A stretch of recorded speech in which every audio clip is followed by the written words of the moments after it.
I said Remy gets trolled by a guy that gets what? Man, these people don't never leave that nigga alone.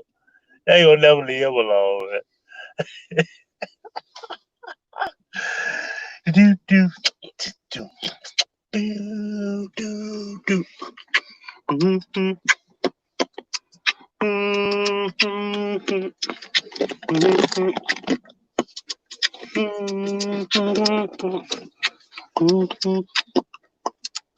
I did too many videos in 24 hours. I know the notifications aren't gonna go out this time. I highly doubt it. Let's find out. Do, do. Good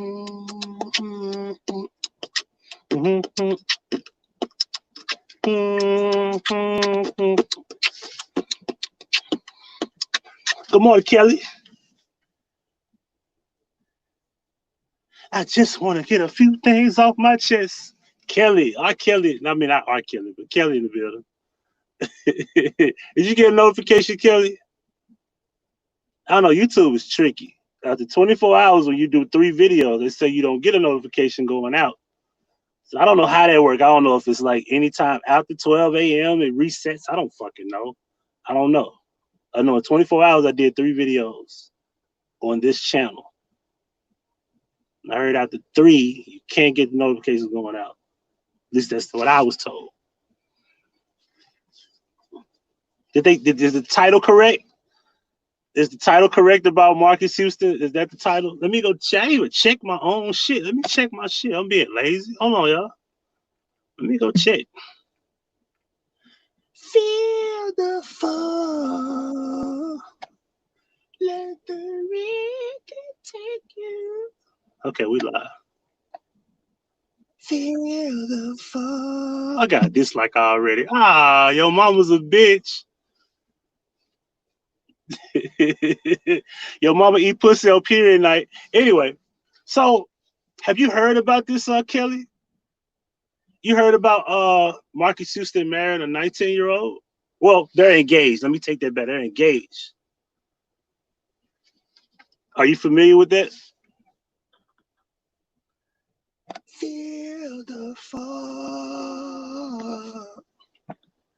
Let the rhythm take you. Yeah, yeah, yeah. Remember that shit?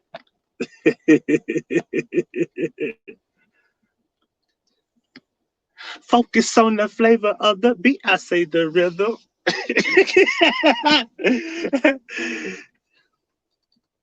Take a little time and let your mind relax to this fat track. Reminiscing on yesterdays, the feeling kind of crazy. Don't ask me why I remember that shit. Don't ask me why.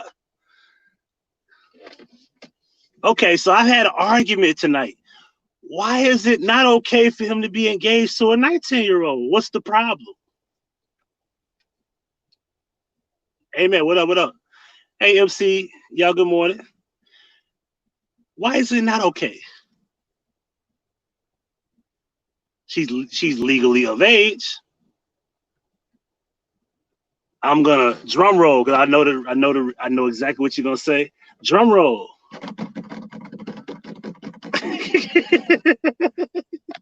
I know exactly what you're gonna say because I heard this shit by 3 people. I said, "Yo, that's a dumbass excuse."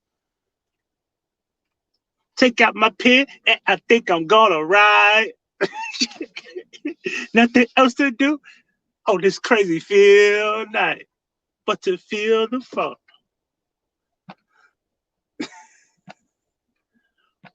I'm showing my age now. I'm sorry. I'm showing my age at this point. I'm old. If I remember that shit, I'm old. But I'm old. I'm the same age as Marques Houston. How old is he? He's 38. Same age as me.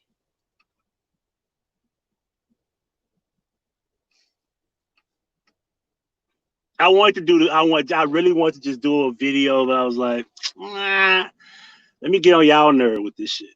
Because I know only I could do it.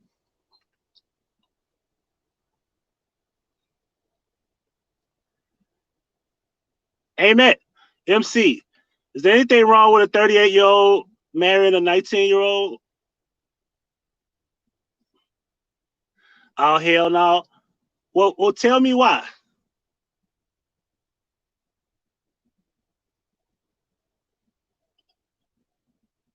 No. What's the problem?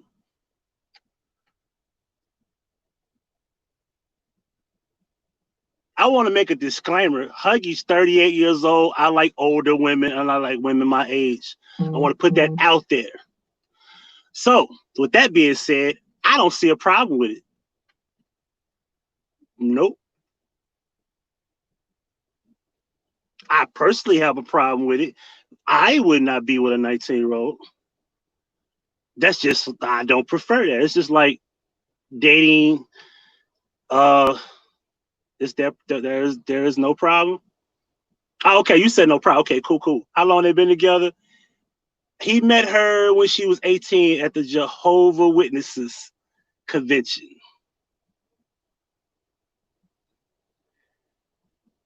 He said Jehovah Jireh is the reason they met.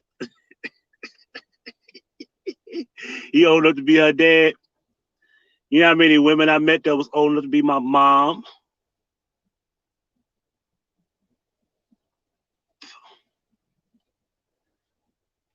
Socially, they are different worlds. Okay. And when you're 25 and a man is 50, that's two different worlds. When you're 30, if a man is 50, that's two different worlds. When you're 40 and a man is 60, that's two different worlds. You see what I'm getting at? He wouldn't be dating my daughter. I can understand that. He wouldn't be dating my daughter. You're right.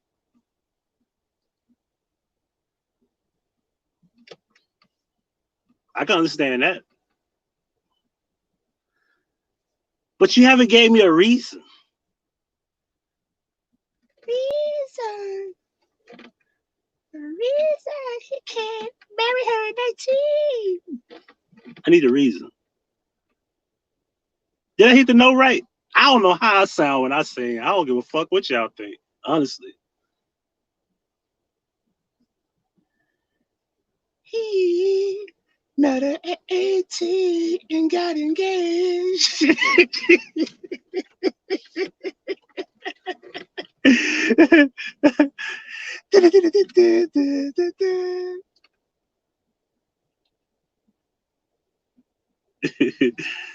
This life is not promised to anyone, so if they bond spiritually, mentally, and physically. Financially, I'm sorry.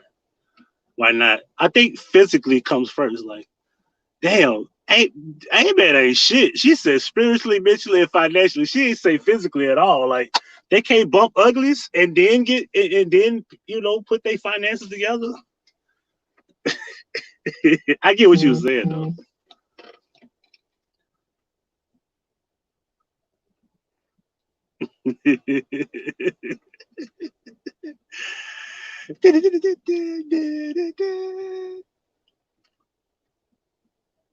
But I don't see a problem with it. I'm still waiting on Kelly to just give me one good answer as to why. We can't make this personal, because if it was personal, of course, hell no, he would be marrying my woman. Not my woman, my daughter. He definitely wouldn't be talking to my daughter. But there is a catch-22 here. When your daughter's 19, can't tell her what to do. If she wanted to be with a 38-year-old, you might not approve of it, but you can't tell her, no, you can't. She's grown. And that's what we are afraid to admit. She's an adult. Do what the fuck she wants. And yeah, let me go back and read this comment. She can't drink. She can't even buy cigarettes. Her brain can't even comprehend certain situations yet. You know what I replied to her? Tell that to a 19-year-old that commits a crime.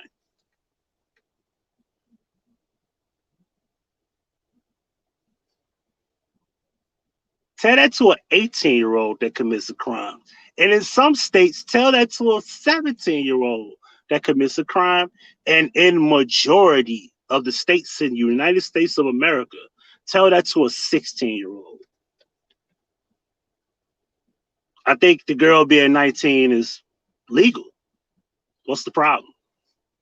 We have 30 plus states in the United States of America that deem 16 age of consent. There's even more states that deem 17 age of consent, and 18, there's less states with 18 age of consent in the United States of America, and it's not even in double digits, people. It's not single digits.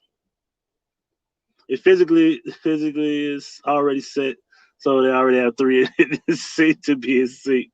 But yes, I do understand that. Let me put this out there.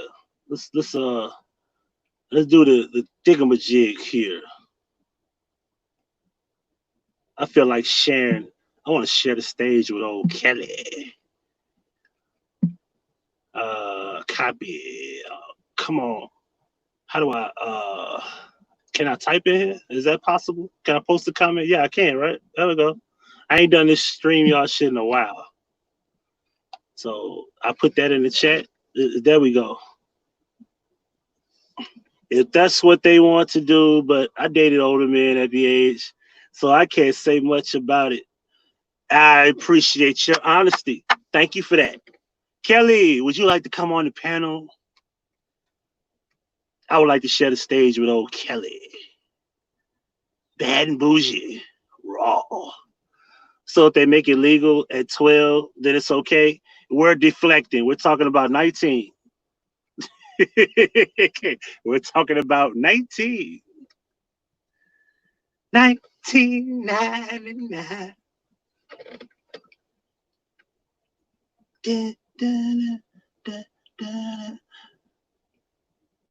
Kelly, if you don't mind, come on up. Come on in, family. Now, I don't know if you accept it. I don't know. What do I do? Like, will it show? I think I have to check the participant. Yeah, check the participant name just in case it pop up. But I would like for Kelly to come on up here so we can talk about this. I think this will be a nice conversation for a male and female to have a discussion about, if she's okay with it. The doors of the church is open, Kelly. There we go. Oh, Aimat. Good morning. Aimatmyself. What's good? What's good? What's good? Nothing. I ain't even check. I didn't know if I was being hacked. I probably was gonna be porn, but I should have checked first, huh? Hey, yeah. All you just tell me cam up. That might have scared the hell out of you, but Yeah. So what you? So we was having an argument, and they was like, I even got called a nasty guy. Like I'm nasty. You just a man, and I'm like, this ain't got shit to do with it, because if the girl was 38 and the boy was 19, I would feel the same way. Right. Now, what I get what you saying and the other women in the chat, would I want my 19-year-old to marry a 38? Well, I'd be looking like, side eyeing, but if he could treat her right in all the right ways and they were happy together, shit, then get the fuck to stepping. Right. Because I mean, live your life. Right. What's going on, Kellz? Hey, what's up, Huggie? You messing with me early in the morning. Hi, Aim. Hi, Kellz. What's going on, y'all? Yeah, so give it to me. Talk to me. I don't think just because something is legal makes it morally okay. So just because they say the age of consent is 16 doesn't mean a 16-year-old has what it takes in maturity in order to be getting married or anything like that.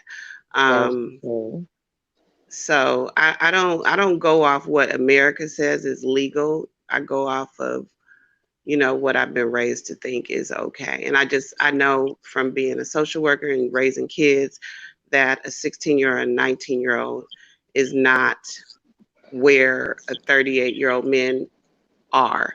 And just, just from my history at work, a lot of times those girls are manipulated a lot because they are with someone, so much older than them. So I disagree with teens getting married. And yes, I was a teen mom and I, got married very early. And that's one of the reasons why I disagree with it.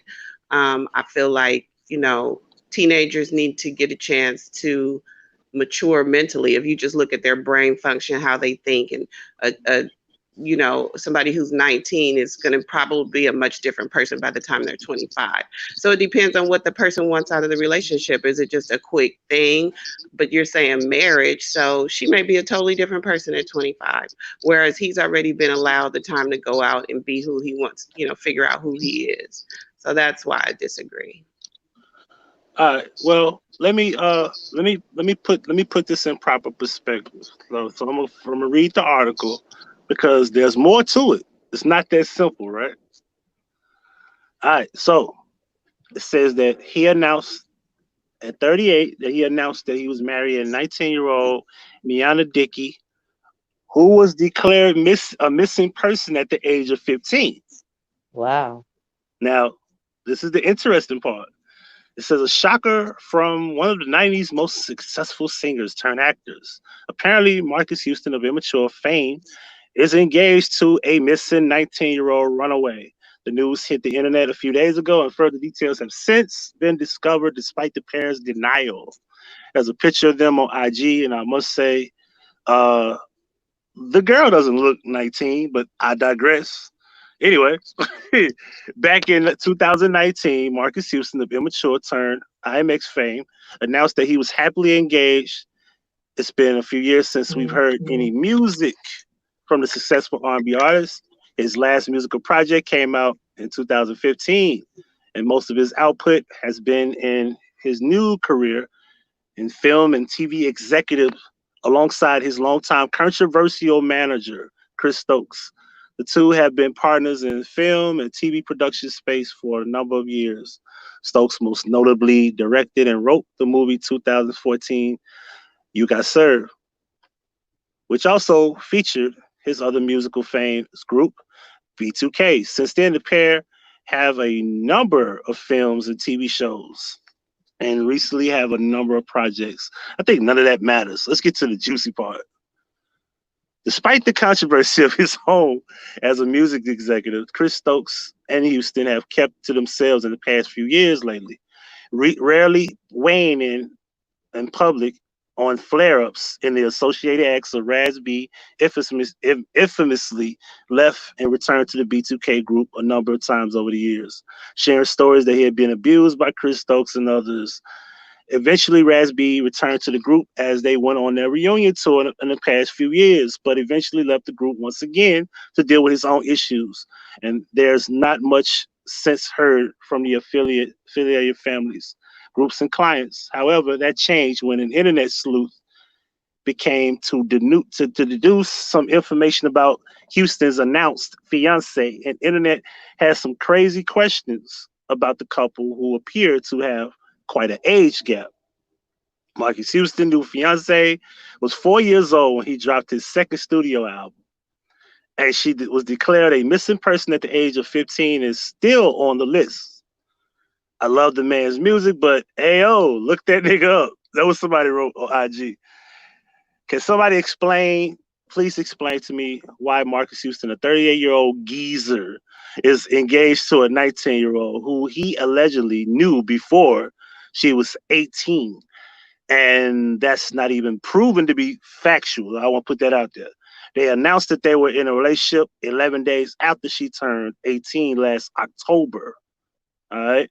And now comments on the quote unquote pedophiles Instagrams are deleted. That's the way they typed it. They put PD and then file. So I want to be clear on that. Those are not my words. YouTube. Anyway, back in 2019, Houston made a post on Instagram that she said yes, announcing his engagement to the world, and the woman's name is Maya Houston on his Instagram.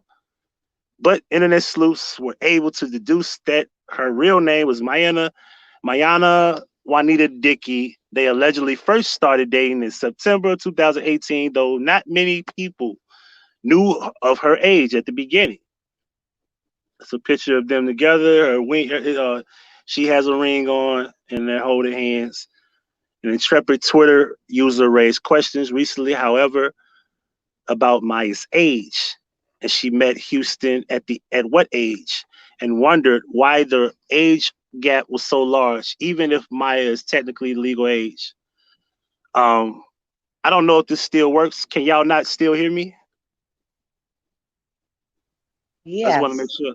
Okay, just Yeah, because I ain't never been off the stream y'all page for so long. I ain't know if it's still okay. So yeah, we can hear you. okay, cool. Can someone please? Okay, I read that already. So here's the part that I want to get to where he clearly explained it. Now here goes the missing report of the girl. She's been missing, last seen alive August the 6th of 2016. There's pictures of her next to like a wagon and natural short hair and a skirt. You know what I'm saying? And in my honest opinion, the girl looks like she could be probably foreign. I don't want to get into that, but there's the part that I want to get to. His explanation of everything. He wrote a statement.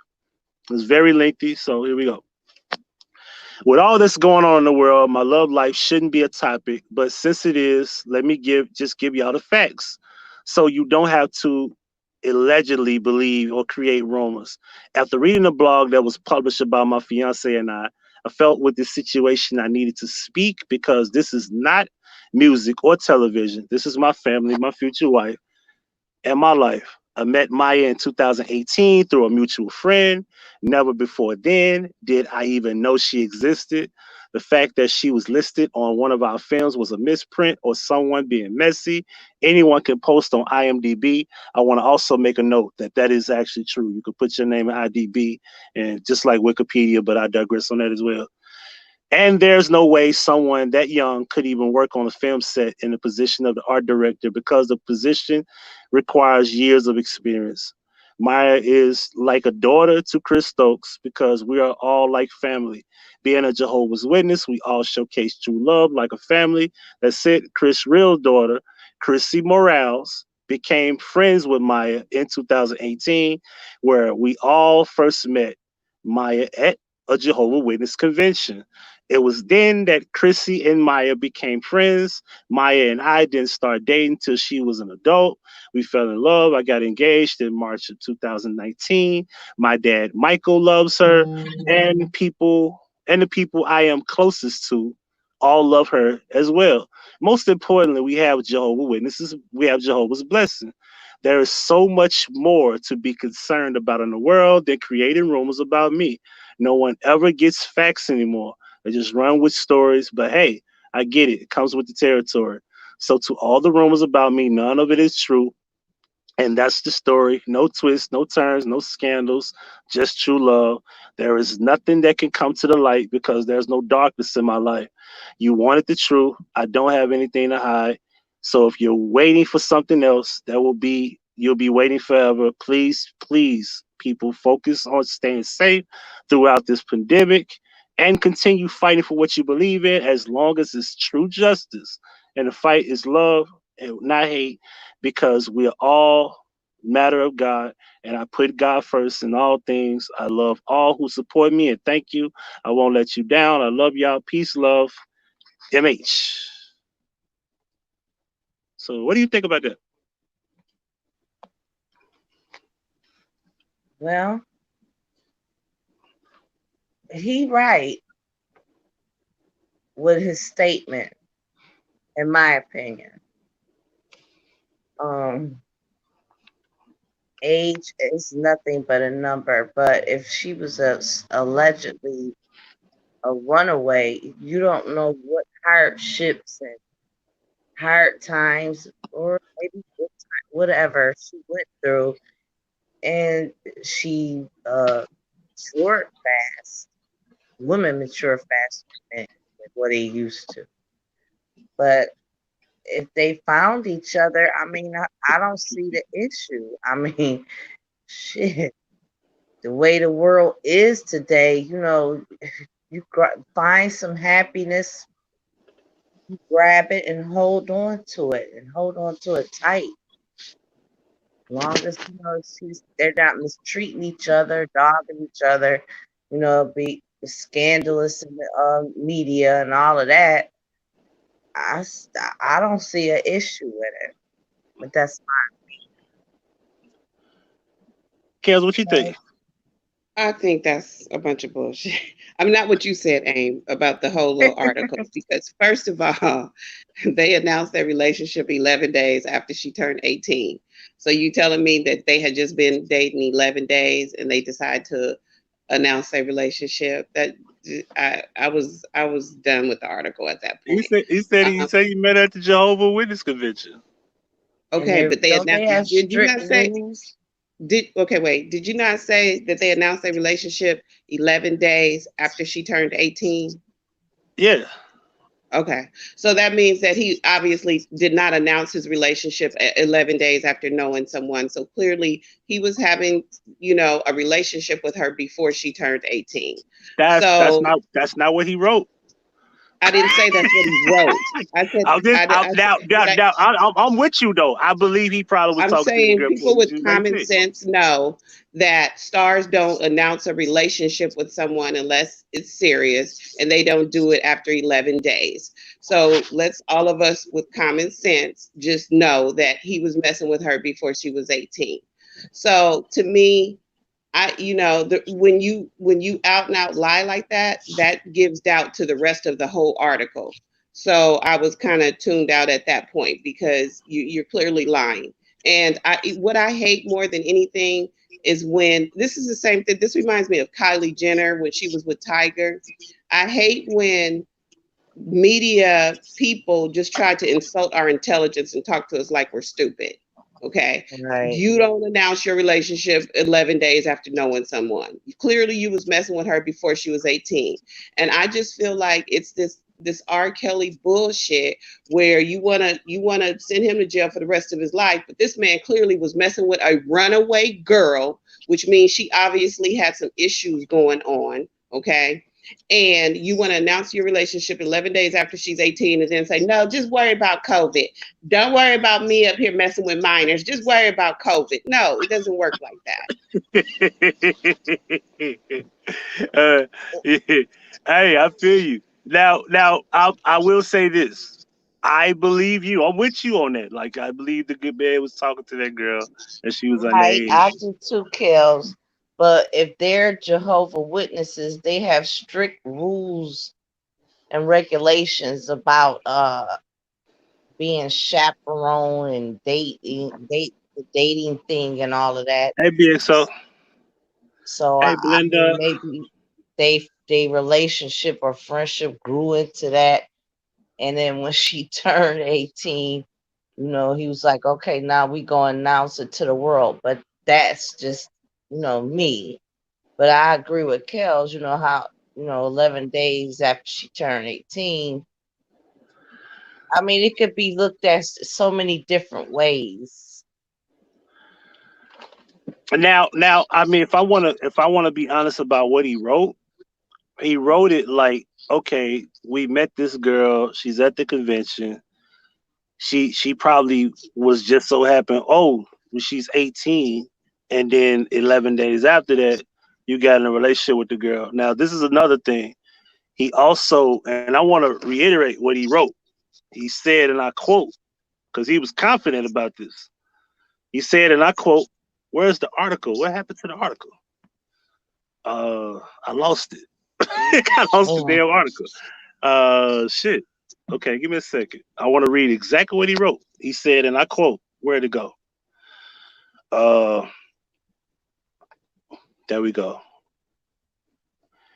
Can I say something real quick while you're looking for that? And this is Yeah, my go ahead. problem with the justice system in America, because you got one entertainer over here facing hundreds of years for messing with underage girls. And then you got Right. another entertainer over here saying, whatever it's going to be, whether it's going to be wrong, right, whatever, That's the problem with our justice system, is that it's not the same across the board. So we can't say, oh, mute R. Kelly and da da. And don't get me wrong, I don't want to get on the R. Kelly thing, but it's not like I'm defending him in any way. But what I'm saying is, but then you had all these other rappers who also, there was evidence of underage relationships, that they, the award show, getting a humanitarian and a lifetime achievement Right. award and all that bullshit. If it's gonna be everybody that mess with underage girls going to jail, it needs to be the same for everybody. But go ahead, Huggie. I agree. Uh, he said there was no twists, no turns, no scandals, just true love. There's nothing that can come to the light because there's no darkness. You wanted the truth. You I don't have anything to hide. And if you're waiting for something else, you'll be waiting forever. So he basically was like, he was sure about this. Now, I'm gonna say this. Him saying that, I'm kind of like on the fence. Like, do I really want to believe that he just had a relationship 11 days after she was 18? Because we do have Chris, we got his daughter, their friends. We got this convention, who we don't know what Jehovah convention this is. We don't know these people. He said his dad. He said his family, his friends know the girl, and who's to say that this is true? That he actually did? Who's to say it didn't? So that's my thing. I know that if this shit does hit the fan and we find out this girl was underage, they're gonna go back to what he said and they're Yeah, gonna, they're gonna they go gonna back give it to him. They're and gonna give it to recap him, what he yo. They're gonna be said. like, you Right, said nothing can come to the light and you let no darkness there. They got you. You know what I mean? right. So that's what I'm really trying to hold on to, that he was sure about it. But this is what my thing is. Like you said, you just said, come to light. What further needs to come to light? To me, I mean, it's done. It's a done deal. He announced his relationship 11 days after she turned 18. I'm a grown woman with common sense. Clearly, he was messing with her before 18. So there's nothing more to come to light. We already know. Now, what we want to do with it is what we want to do with it. Some people it's cool, some people it's not. That's fine. But we already know there's nothing else to come to light. It's just a matter of us forming an opinion. Okay, I support it, or no, I don't. But we already know what's going on. So what else is there to come to light? Now, in his defense, there's no 100% proof here. I want to say that. However, I So you agree thought with you you. thought he just I met agree her with you. 11 days I and agree then with you that I believe that's bullshit. I do believe that. However, there's nothing said that he actually had a relationship with the girl before she was 18. all Now, right. I It want was to say love at this, first but I sight. want to also go back to the missing person report. What up, Tibor? The missing person report. It was something important that I wanted to point out that I didn't read. The missing person report. Where you go? Where you go? Where you go? Where you go? Where you go? Okay, we right here.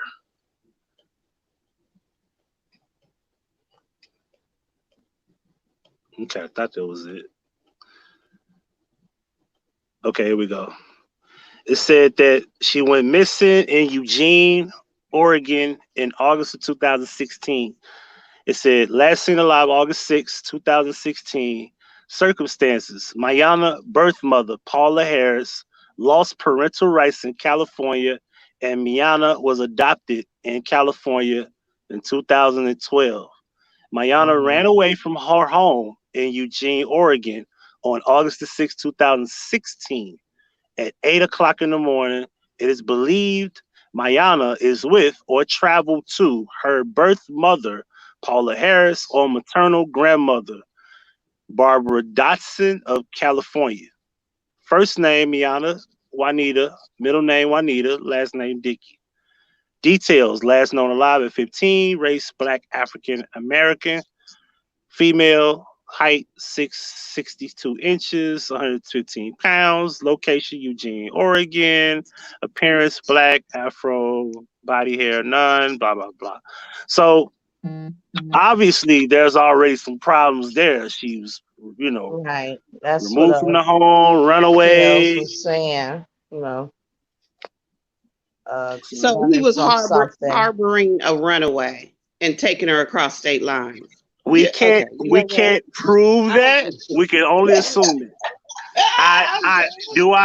I have these assumptions like you? Yes, I do. This is ridiculous. All right, but now I want to also say that in 2016, Oh my that God. girl would have been 16 years old. Am I right? 16 years old. In 2019, so she was 15 in 2016. So in Lord Jesus. 2016, she would have been 15 years old. Well, you know what? On serious note, Hold I on, hold know on, I've hold been on, hold on. joking. Let me clear up what T. Boris said. She said she Okay, was friends with Chris Stokes' daughter. right. That she was Right. friends with Chris Stokes' daughter. What up, chicken biscuits? I like that Okay, name. can I say something on a serious Go ahead, None note? of go ahead, go ahead, go this ahead. Um, shit. T. Boy she did so. she sounds like someone that was looking for love. You know what I'm saying? Clearly Yeah. it was an issue with her parents, it was an issue with her adoptive parents, and she could be looking for, a lot A of father us figure. women, because I don't want to put her down, because I never will put this young lady down. She sounds like she's been through a lot. But a lot of women who have not had that kind of family support, or they haven't had a role model as a man. That's why I feel like it's so important for men to be in their daughter's life. They look for like a daddy figure. Here we Right. have this old man, old enough to be her dad, that can provide for her financially, that, you know what I'm saying, that can take care of her, which is something that clearly from her running away, she hasn't felt, a sense of being taken care of.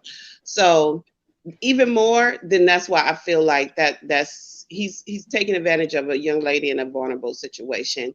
So I mean, on a serious note, I'm joking about it or whatever, but the shit is, the more you read, the more it don't seem cool. Because this ain't a girl who, then came up out of her mother and father's home and had a great life, education, whatever. This is just a decision I made. This is my soulmate.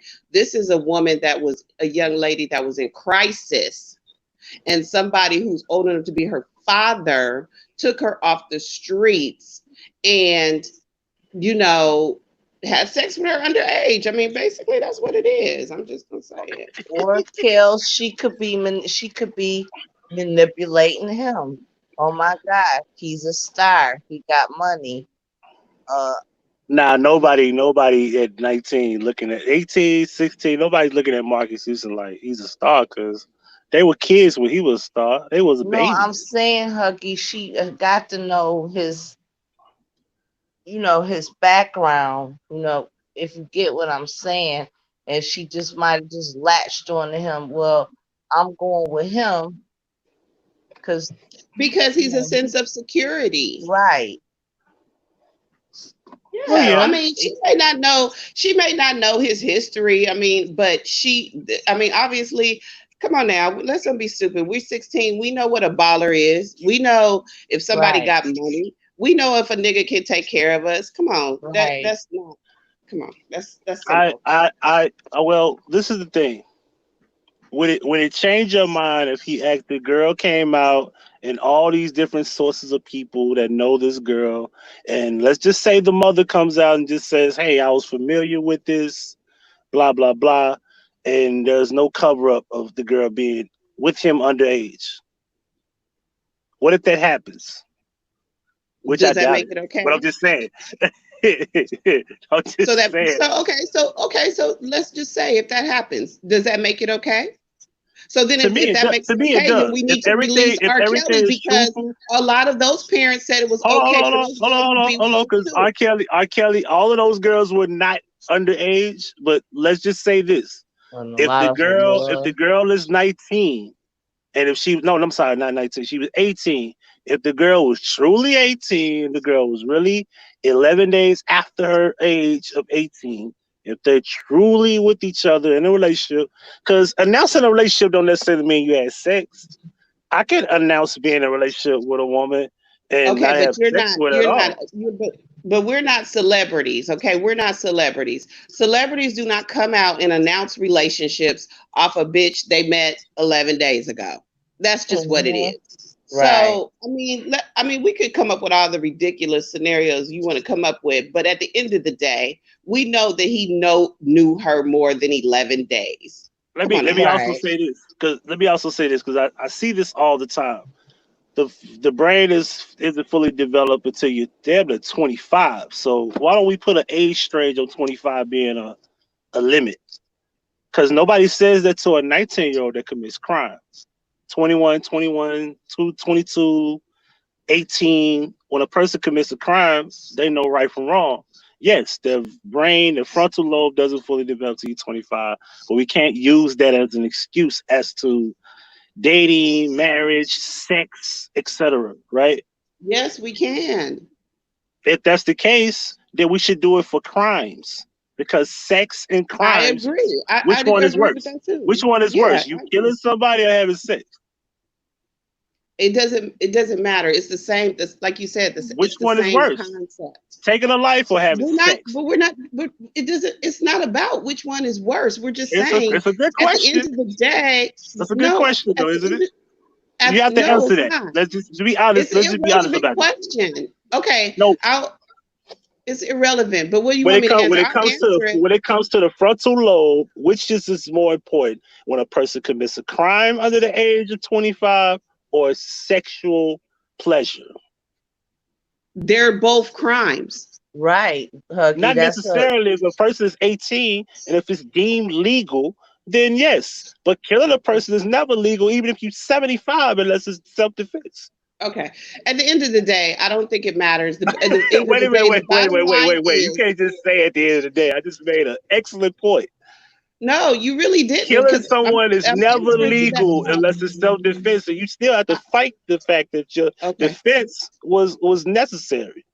At the end of the day, it's not legal to kill nobody. But you can have sex at 18 and it's okay.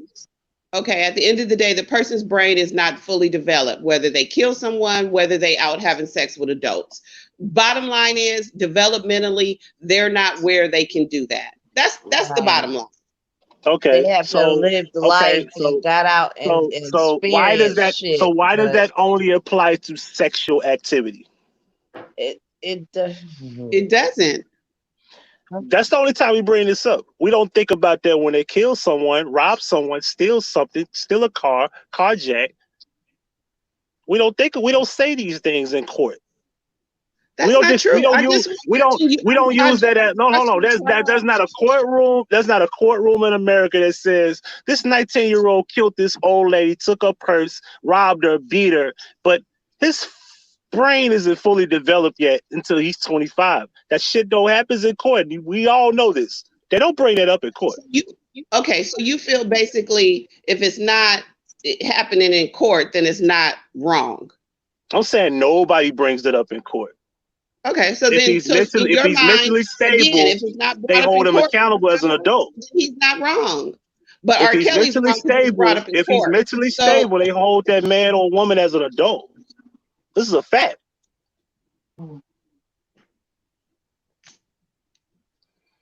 Ain't no way around that one.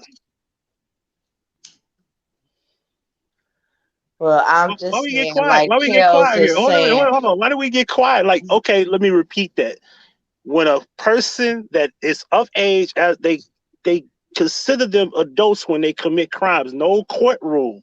When the person is mentally stable, they do not bring up this brain development. They don't do that. So why is it different with sexual activity? And I got quiet because I'm done speaking on this topic. Like I said, just because it isn't brought up in court doesn't mean it's morally okay. I'm not saying just because. What I'm saying is we could talk about morality all we want. We could talk about morality all we want. What we do have around the world, murders and crimes are happening rapidly of all ages. 14, 13, 15. There's young boys that's 12 years old shooting and killing people. A dude that shot and killed Soldier Slim was a 15-year-old. Soldier Slim was like 33 or some shit, 34, right? Well, you getting off the topic and no, we're not off the topic. We talking about a 15-year-old, right? We talking about Marques Houston But 38, we're talking about this girl that's 19 and that being a wanting to problem because marry her a brain isn't 19 year developed. old. That is the topic. We're Right, talking but about a you going into 19-year-old who, something different.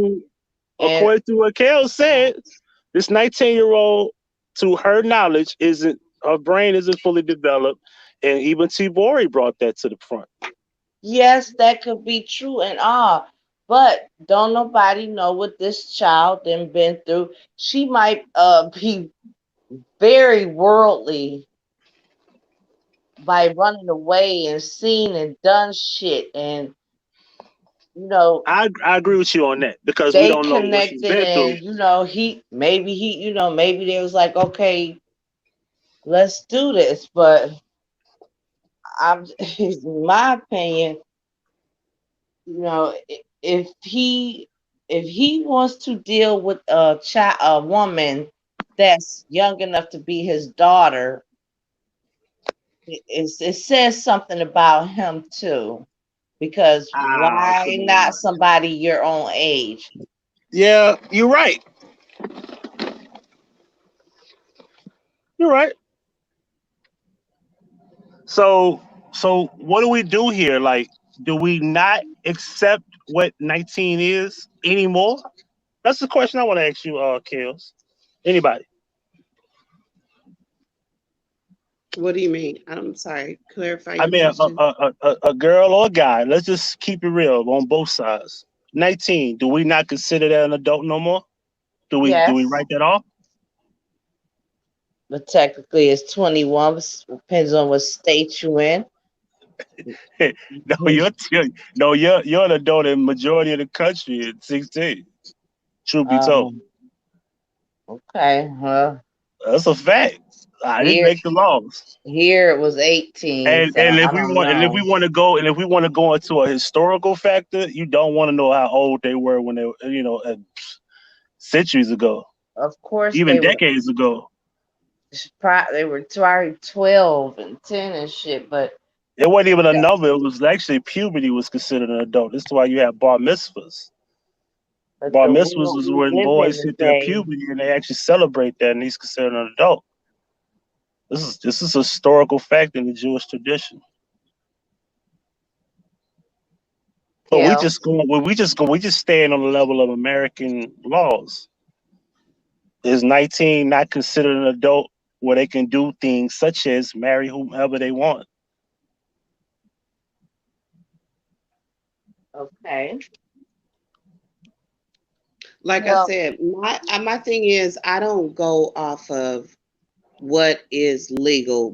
Okay, so most men, so Kell's more I have a moral. lot of brother-in-laws. I have, my We can't make this husband. personal because if I want to be personal, I don't want to be with nobody 19. I don't think it's Thank you, good at all. Huggy. And I'm a But female. I don't want no but So it's 19 year when I old was legal. man. So that's okay, the I can't point. even get a sentence out. I just leave it. I'm just saying, like, we can't just make this a personal thing. If I want to make this personal, no, he's not dating my 19-year-old Well, I daughter didn't if get I to got even one. finish my sentence, so I don't. No, no, what I'm saying is you can't make this personal. If you make it personal, you don't have a Okay, but you logical didn't know point. where I was going with it, so you didn't get because I You didn't were get to bringing say. up brothers-in-laws, like things of that nature. Okay, but That's you didn't personal. know where I was going with That's it. But I personal, don't. though. I'm But just I don't come on, do. I don't do the Kales. Hug, whole why don't you stop talking cutting over. her So you go off? ahead. Huggy Kales, you're dear. making it. If you're gonna make it personal, you can't. If you're doing that, then you Again, I would wasn't going listen. to end it I'm with with you. something personal. I wasn't going Okay. to. But I should be able to finish my sentence. I'm not saying you If shouldn't. not, I was only saying that if you will bring family members as okay. brother-in-laws, that's a Listen, personal but you thing. okay. See, I don't want to argue about this for 5 minutes. Go ahead, Okay, Huggy. Go but go ahead. ahead though. But go ahead though. No, go ahead. No, go ahead. No, it's cool. No problem. Go ahead.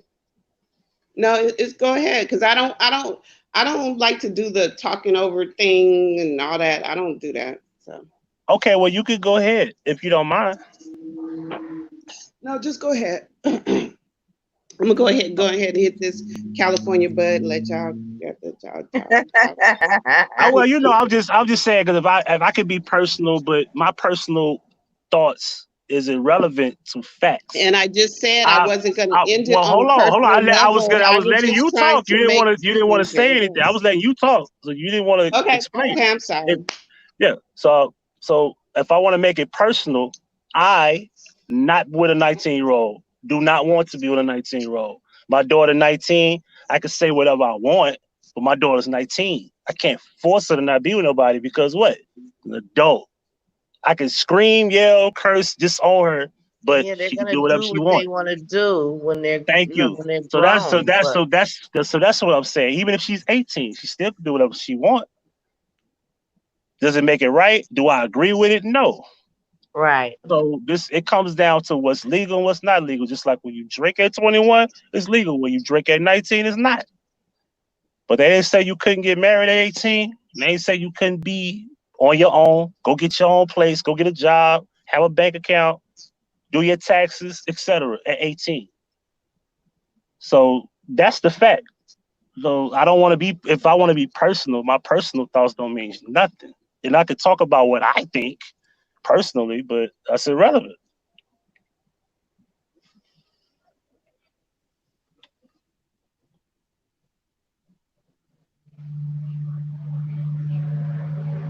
Okay.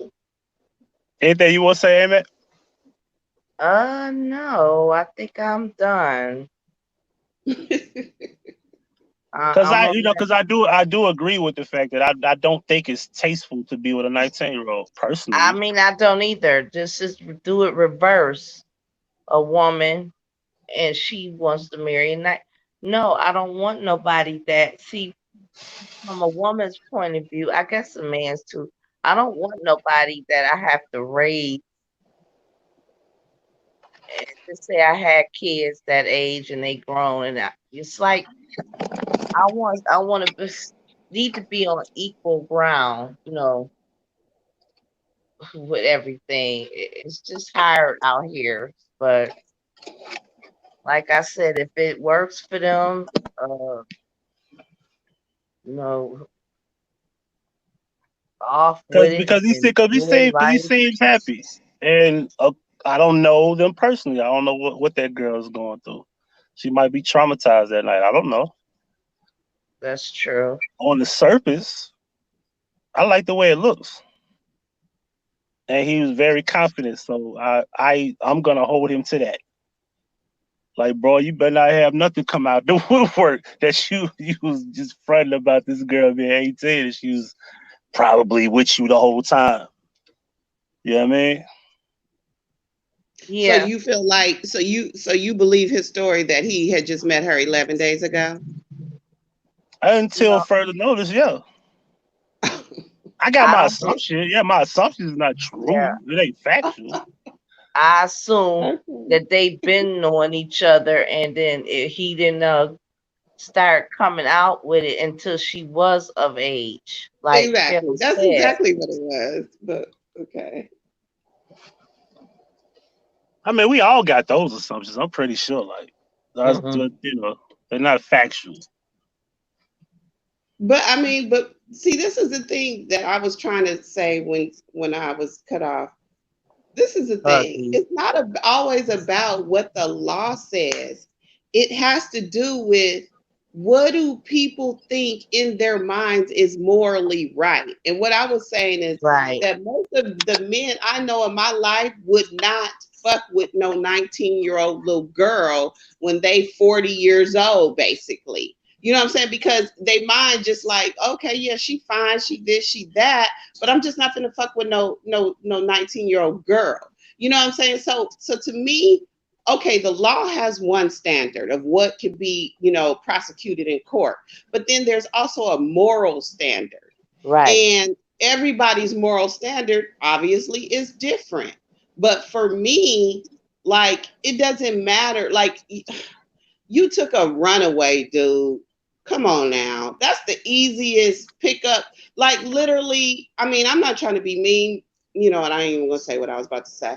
But literally, how hard is it? How hard is it when you a nigga with money to pick up a fucking 16-year-old girl off the street because she fine and take her, you know, show her things she never saw before. She never had a daddy. She never had a family who loved her. How hard is it?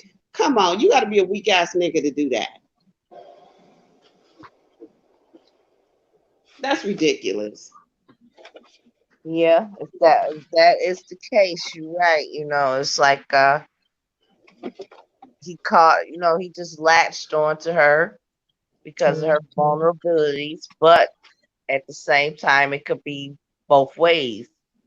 Right. And then the thing is, like, we can't go off of America's law. We know how flawed America's law is. Okay. Right. So just because the law says it's legal, oh, well, in some states, you could be 16 and you know, fuck a 16-year-old. That doesn't mean it's morally okay. Right. These laws were put into place to protect people who weren't considered an adult at puberty, because that used to be a law. How's that working out? That used to be a law. There was no age limit. Like in Mexico, a small part of Mexico, you still could be with a girl that's just reached puberty. That's their law. In the third world countries, you could be I'm not speaking 13 of and 12 and do that shit. You know, but I'm just saying, before they put an age limit on in America, like that used to be a thing where puberty was considered an adult. It wasn't no 15, it wasn't no 16, 17, 18. It didn't exist at one point. This is why a majority of the country don't even say 17 or 18. It's 16.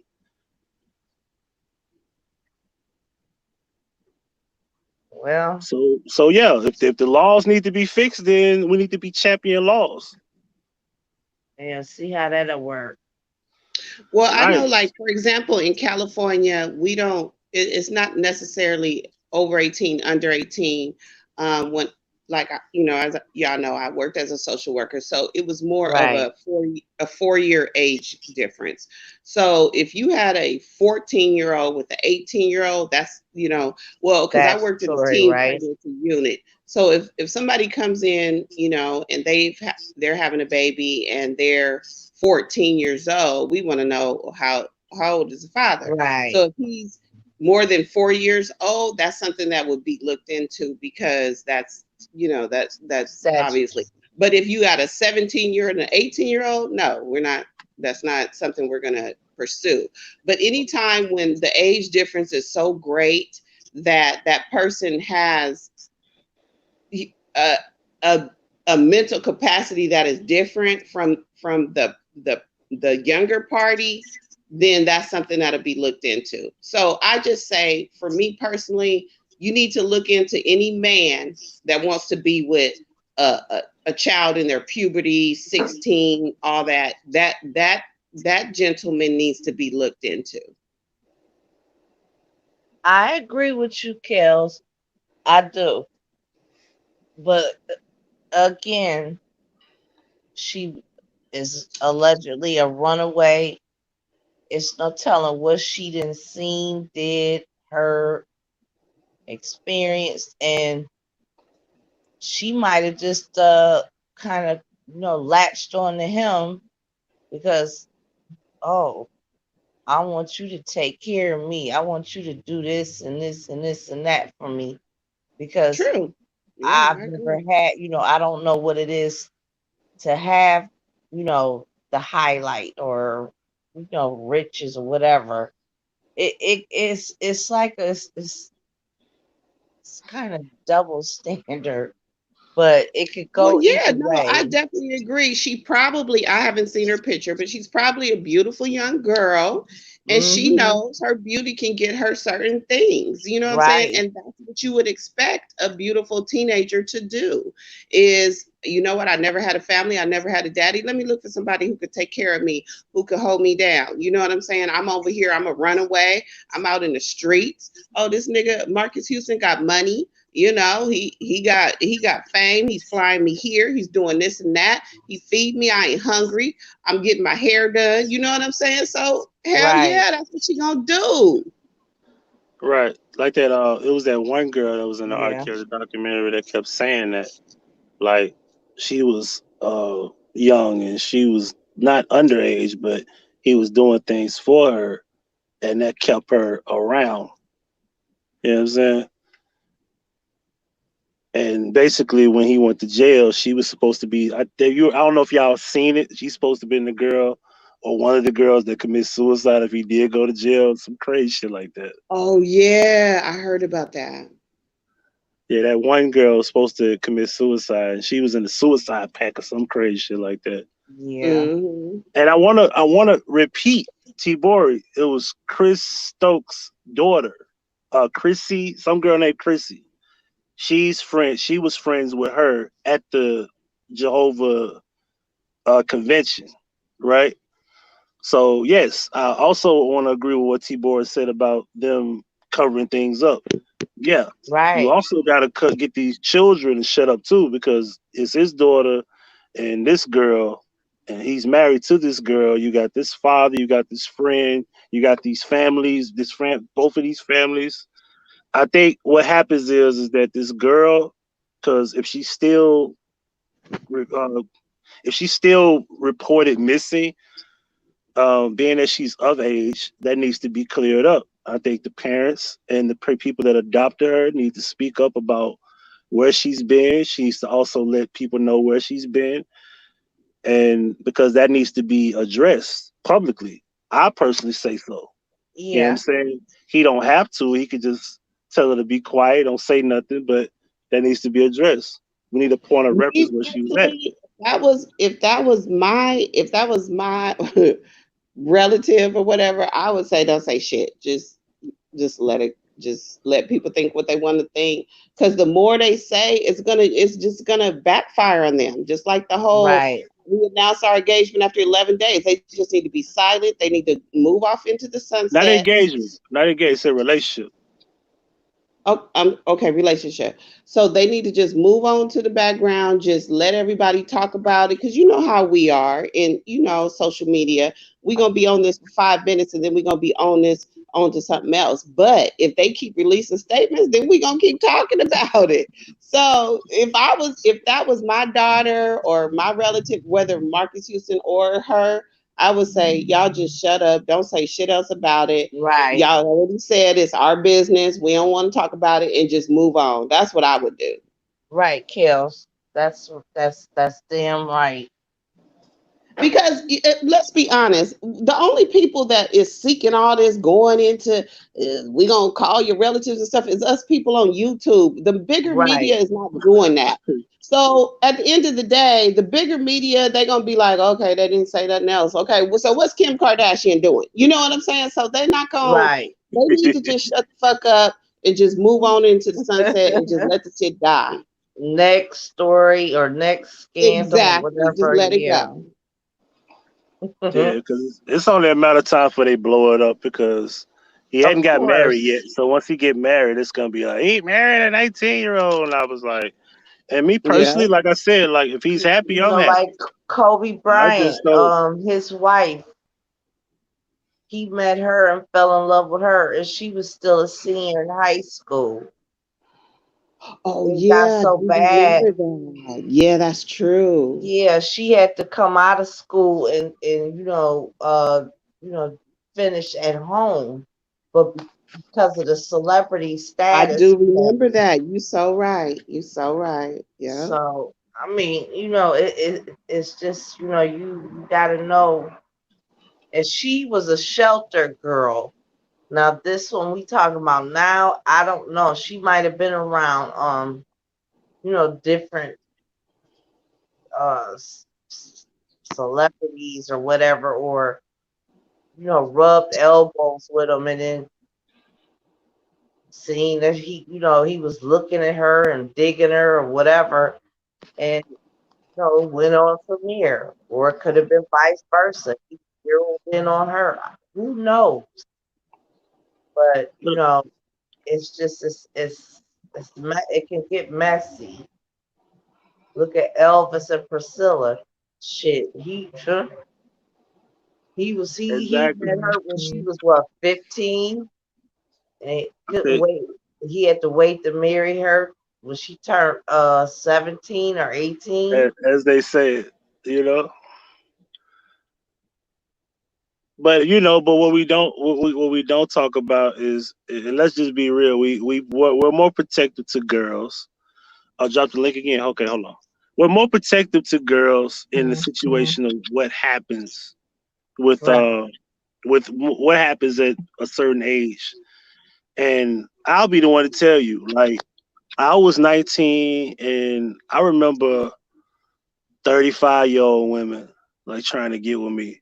40-year-old women. It was one girl that when I was 21, it was a 53-year-old woman. Ooh. 53. And I was scared to Super. talk to her. I didn't want to, I wasn't comfortable. I wasn't comfortable talking to her because she was too Right. old. And she was like one of these little, gorgeous. She was tall too, like 6'1", tall as shit. You know what I'm saying? I was like afraid. Like I was thinking like, she might, what I'm saying? She might have me Yeah, sprung. That's the first thing that I came to my know. mind.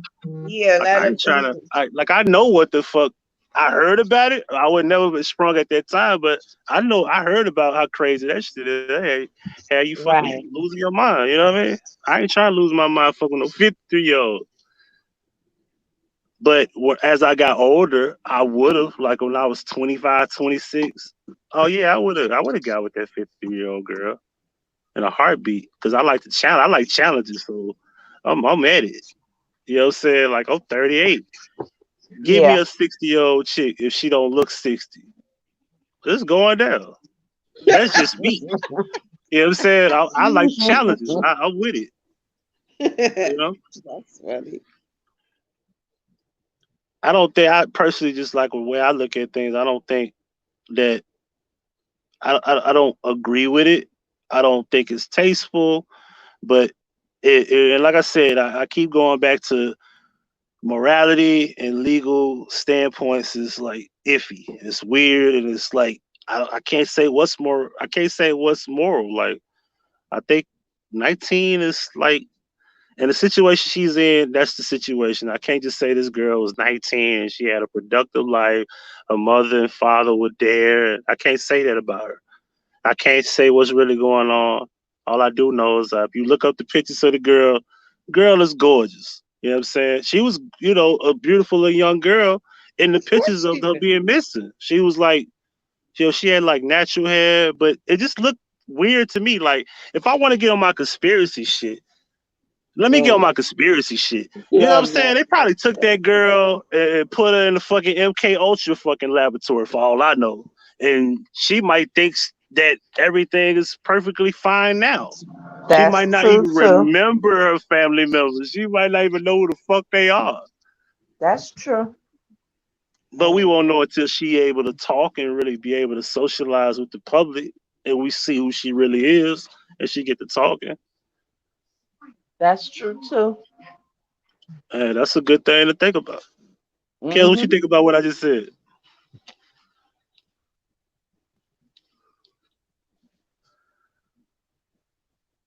That's Kellz one of the. muted That's up. one of the. Oh, she's probably smoking. She said she was rolling up.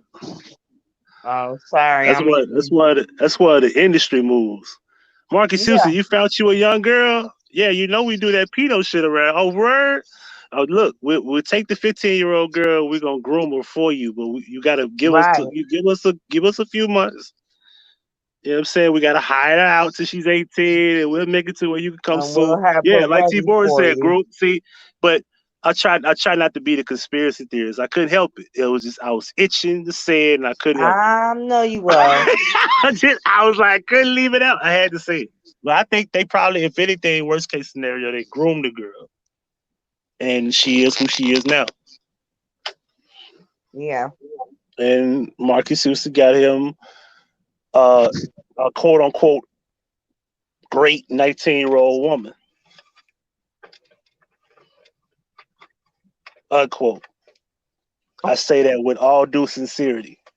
I hear you. I just want to put that out there. I Yeah. mean, I hope that he really is going to do right by that little girl because she obviously been through a lot in life, and so even though I don't agree with someone you know, being with something like that. I hope he does, you know, do right by her, because this young lady seems like she's had a hard life and that she really needs somebody to stand by her. And, you know, obviously she was looking for security. So I hope, you know, he don't dump her at 25 for the next little 17-year-old he finds. Right. And I'm hoping that that doesn't happen because, you know, I think the worst thing you will want is this girl that's already fragile as shit just met you. And Exactly. she's 19 now, and you ain't no telling what she might do. You know what I mean? But you know, and I ain't gonna lie, like, yeah, Chris Stokes is fucking very questionable about his behavior, but I will say Marcus Houston has always had like a clean, you know, reputation. I will say that. Don't put that up there. You might be right. I like all Yeah, the fucking. I that's like all the true, fuck. Huggy. She said she might be a beard. He's really gay. Look, I He listen. bored. All fucking ideas are welcome. That's Because the Chris Stokes shit, if that's true, you can't tell I me him and haven't been Marcus reading ain't the fucking. chat. I gotta start reading the chat. Look, Oh my the gosh. Chris Stokes shit, if that's true, you can't tell me him and Marcus ain't fucked each other. They fucking little boys, Oh my God. allegedly. They fucked them Here little we go. B2K boys and shit, man. Oh, On some real shit. Lord They fucked them Yeah, little B2K boys. the They fucked each Pizzagate, other. Pizzagate. Well, I got Y'all to- gotta remember, R. Kelly was around them B2K boys when they was coming up. So was hey, he? Oh my God. R. Kelly, you know, gave Marcus Houston the game a little bit. You know what I'm Oh, saying? listen, I'm about to go into the bushes. Hey, I'm just saying, like this. We gotta put all options on the table when it come down to these entertainers, man. I'm just saying what it is. Oh my God. Yeah. They might have and the thing with Kanye, because they what they saying about Kanye, like, oh, his mind is gone. Like, y'all never know what they did to that dude. Might So put let him in me a ask you this: laboratory. what's your take on the whole Kanye thing? What do you think is going on with that? I did a little. You don't never come over to my little videos, but I did a little video on that. But I want to know what's your thoughts on it. You had went live. What was the last live I saw? You was talking about the DMX thing, and I couldn't even get to it. I was busy. I Oh, wanted to thank try, you. because I haven't even went through the list and Well, you know, really I'm just thought. a little baby, little channel holder. So I Yeah, so guess you know, I you didn't don't get a have to. chance to come I over guess you there don't have because I was time for busy, but I me, but did that's saw the fine. title. That was the last thing I did see. So I try to catch as much as I can because I work weird hours. Like, I'm at work now, so in the daytime, man, like I've been at work since No, 5 o'clock go. yesterday. No, it's cool. It's You know, cool. So anyway, what was I gonna say? So what's your take on the whole little, that whole little thing? uh, I think it's propaganda and promotion for his album that's coming out Tuesday. It's supposed to came out yesterday, but it's coming out Tuesday. Okay. Yeah, so don't leave that off the table, like. And I think all that presidential shit, that's propaganda. And I think the promotion of the attitude and the actions is to cause a lot of stir to sell the album. And I think he's under mind control. And I think they have to put him under control at times. I don't think everything he does is authentic, to be honest with you. When, what do you mean? I don't think Kanye's being Because his I'm really true trying to self. figure this dude out. I'm really trying to figure out, like, because you know me, I'm very opinionated, but I can't figure this dude out. Like, what is going on? Is he just? I mean, I feel bad for him. I don't know if he's having a nervous break or he's. I'm just trying to, like, and why, like, because Kris Jenner is the media spin queen. So if they wanted to make this better in a sense, they could, but they like standing by letting it happen. So it's almost like, I don't know. I just, I can't, like, I just feel like, where's his people? Why don't somebody come get him? Like, I just feel, I don't know how to feel. Read, I'm read, confused. read what Angel said, because if you notice that it was many things he talked about, and they only zeroed in on the Rosa Parks thing, which is actually true. Hmm. If you look at the facts of what he said, it was just the way he said it, and it's like Oh, bad I timing, am Angel. especially Your when we had. picture's so pretty. I'm just now seeing that because I never saw. Oh, go! I am Angel. Go, girl. Yeah, but Anyway, go ahead. I'm sorry. Miss Angel, a beautiful lady. She's beautiful. Okay, go Make ahead. I'm they put these young girls to shame. Anyway, shameless sorry. promotion. She Angel. does. But yeah. So she didn't free the slaves because they ended up working for white people up north. So they still were under that thing, under that idea. Now, granted, black people didn't own businesses in that era, so they had to still work for white people, but technically they weren't free. They were like physically free, but they were still under control. So Yes, it's that's just definitely it true. should have never been said because people are not gonna understand that. And if we want to be honest about 2020, people aren't critically thinking. So yeah, Kanye said it because let's just be real. If think of somebody, if if if Tyson said it, what's the dude? The Degrassi, if he said it, it'd have been a different thing. People would have took that in differently. You know what I'm saying? Like if But what somebody else. I was kind of confused because he was kind of ranting and raving because this is my thing. Definitely not. You know, my grandparents were born in 1901 and 1902. Not Rosa Her, Parks, yeah, Harry Tubman. I'm sorry, but continue. yeah, Harriet Tubman.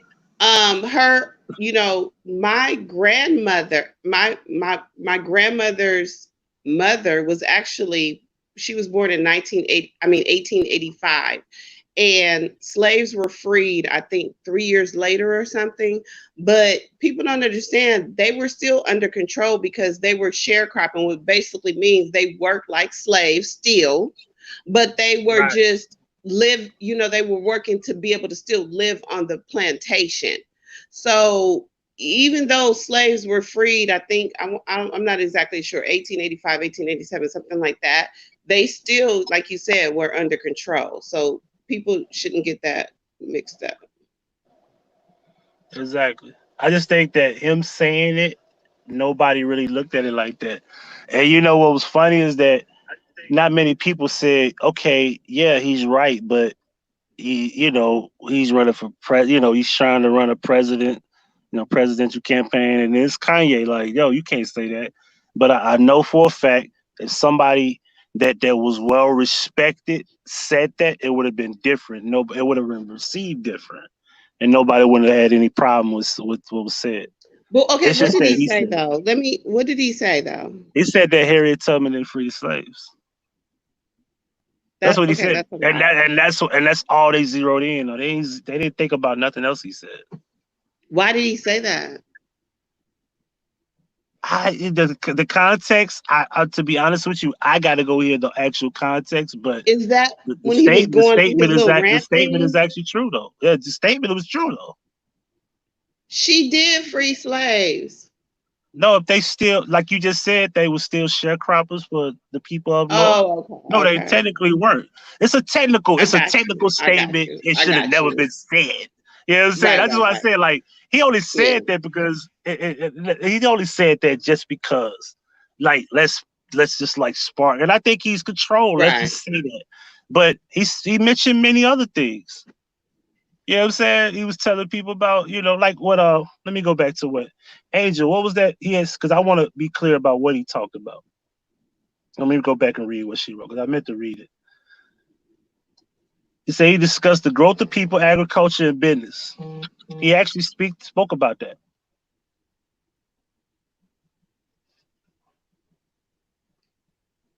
It says she I don't worked know. for the elite I'm to just, transfer I don't slaves know. and I originally. feel like, I just feel like, I don't know. I said this on my channel, which you never visit. No, just joking. I'm gonna keep messing with you. Okay, but I said this on my live about this. I feel like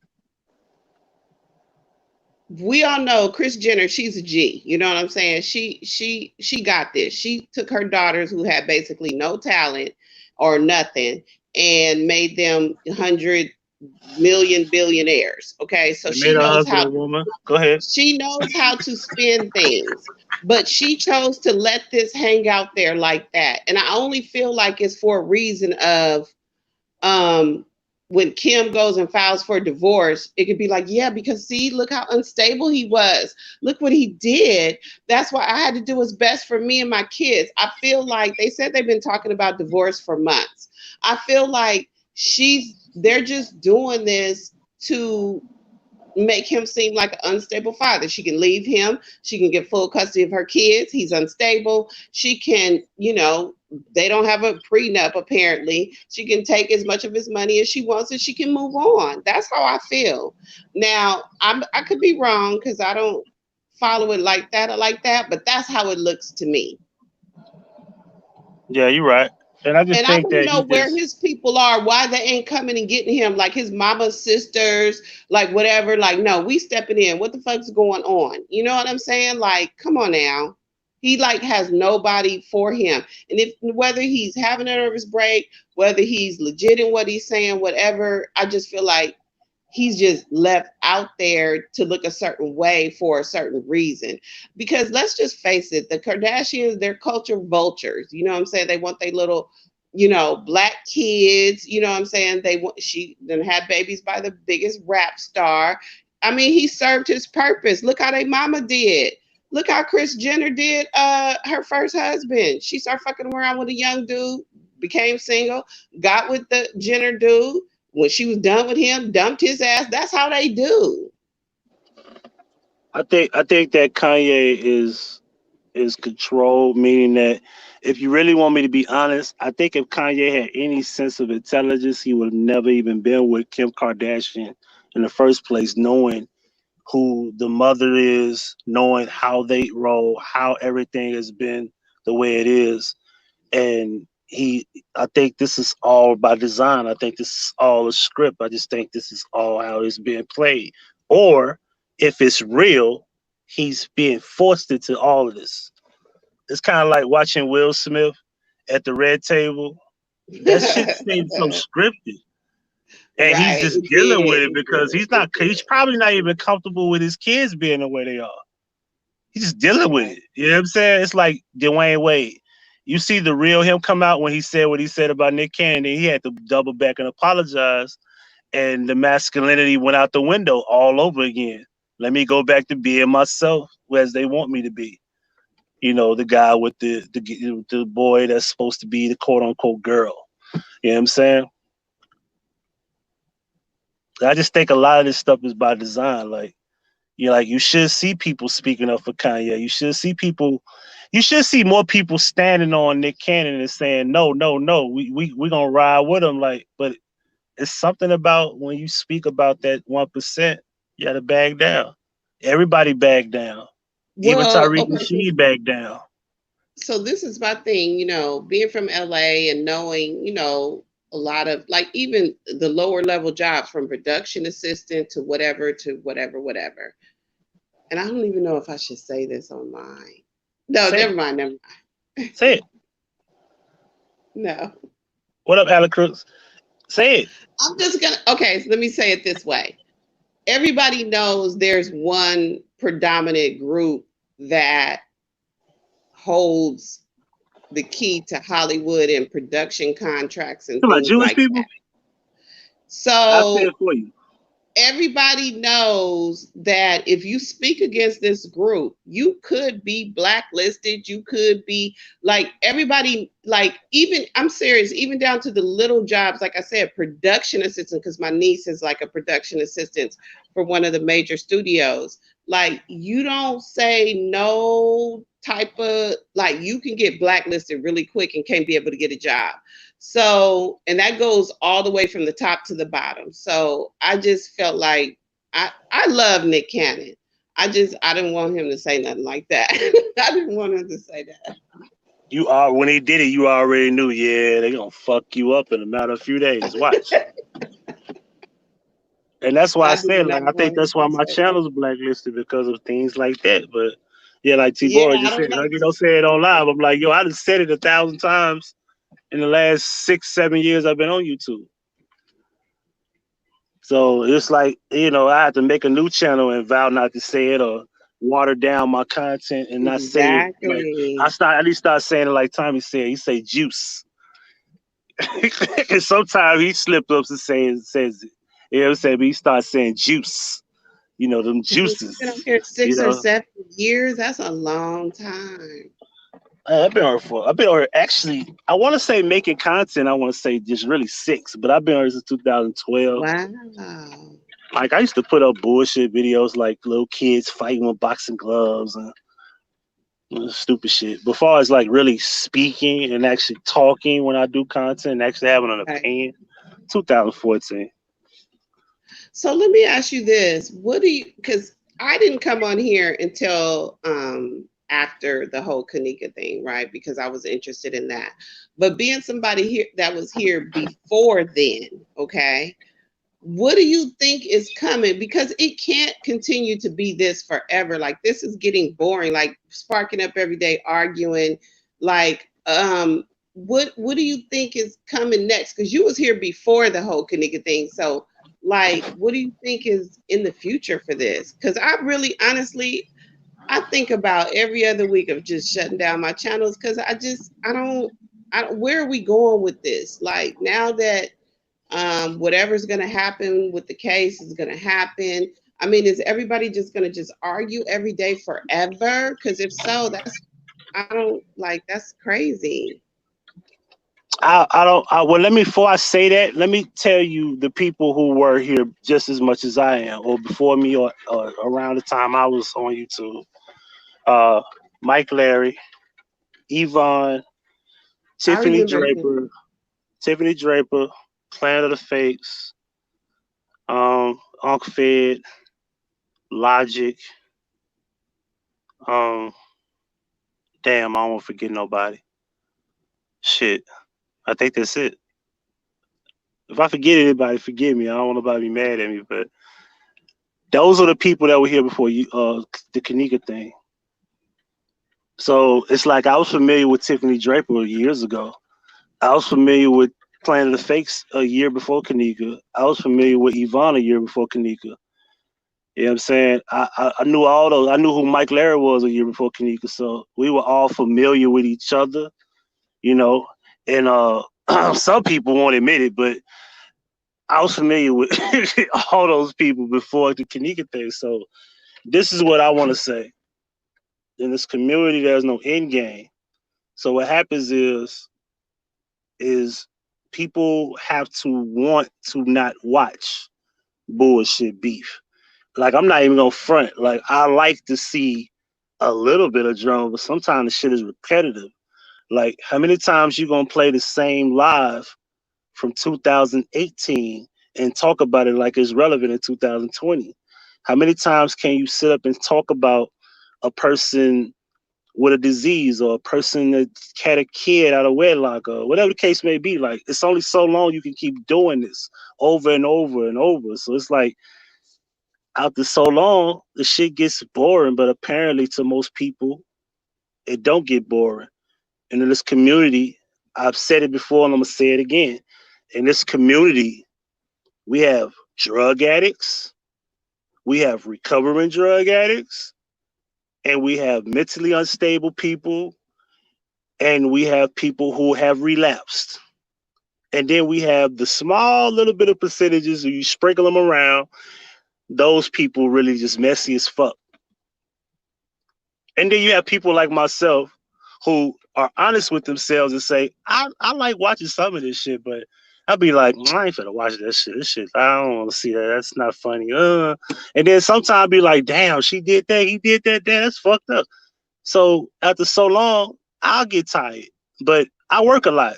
So this shit kills time. But when I'm at home, in my personal space, when I got other shit to do, I'll do other shit if it's not worth my time. But I'll say that to say this, that people have to want to stop watching. If you stop watching, they'll stop doing it. Okay, but I feel like at this point, that's I've already been given. Clearly, people like to watch it. There's hundreds of people watching it. So, I mean, I don't know. I just feel like, you know, but I find it interesting that people call it a community, because a community is a group of people living in the same place or having a particular characteristic in common. So if that's not your, you know what I'm saying? If you don't have those characteristics in common, how does that make that your community? Well, let me say this Kanika community, because it is one, whether we like to admit it. And the thing that brings people together was this one particular event. Now, the same thing that we do is no different than the shoe community, the boxing community, the gaming community. There's 5 different versions of drama communities. You have one where the algorithm has placed us in a box.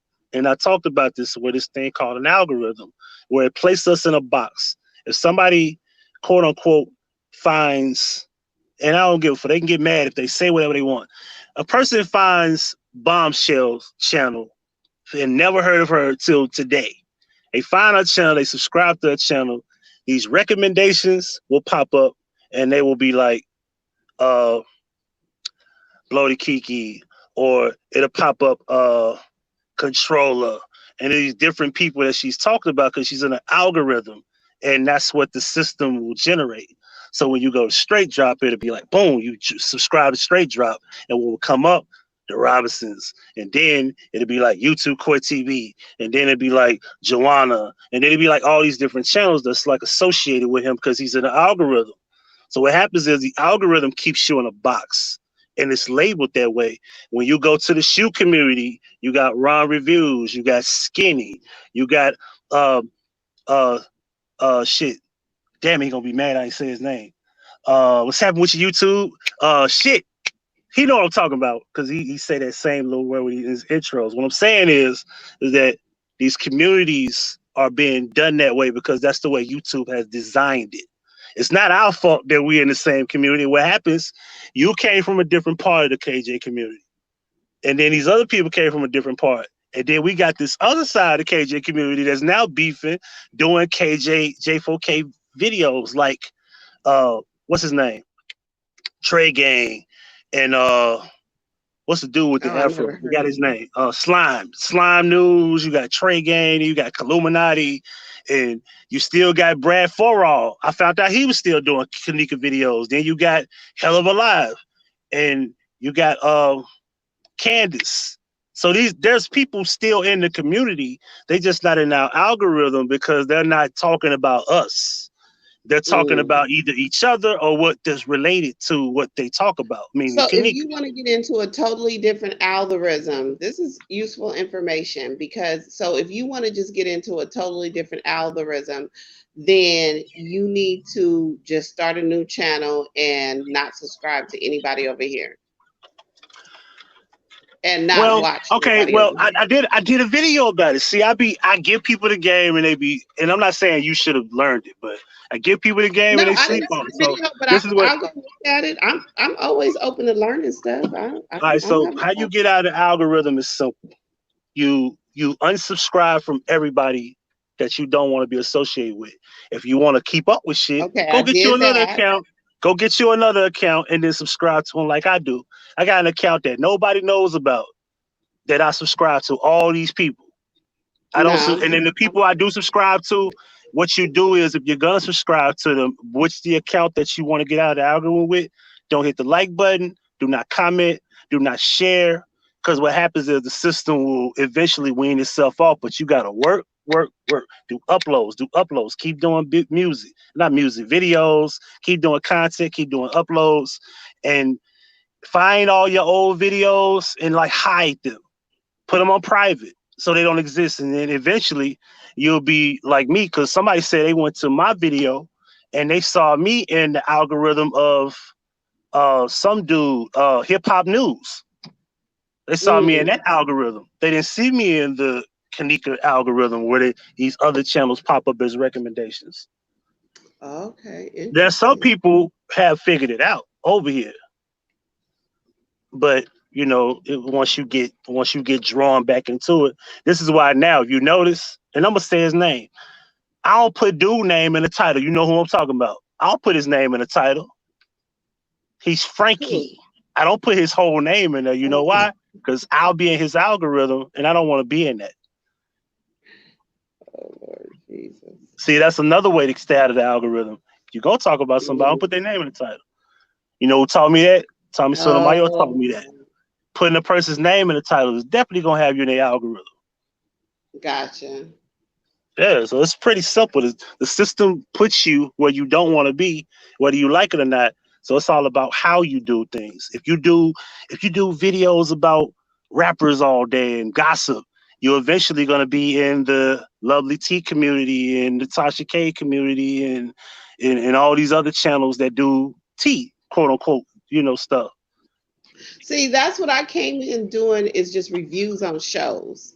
That's my thing. That's what I like to do. A lot of people say, oh, that's bullshit, whatever. But then I take the issues that are going on with the women in the shows and then I just talk about real life issues. You know what I'm saying?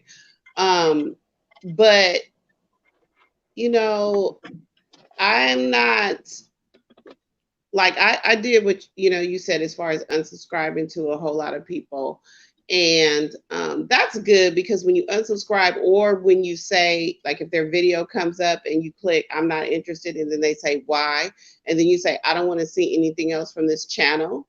That's how I've been able to not see a lot of people that I wanted to no longer see. You know what I'm saying? And I Right. can You tell got you, the algorithm. yeah, I can tell you it's been the most refreshing thing. I'm not gonna lie, every now and then I might go in and watch, but for the most part, it's cool because I don't get their stuff, so I don't know immediately. And even when I'm Right. talked about, like I end up finding out like 6 hours later, even when it's about me. So then by 6 hours later, you calm down, like, okay, whatever. You know what I'm saying? Like, so you're already kind of over it because you didn't see it immediately when it came out, you know? Right. And that's what it is. Like you gotta like ignore it. And I understand that that's kind of complicated to do. It's But hard. yeah, because I'll be real. Like I could do good content, and we can have good like we having a good discussion tonight. But I can bust motherfuckers ass up easy. That's easy to do. That's not hard. I like to challenge myself. Like, yo, let me go find like this. I want to talk about quantum physics.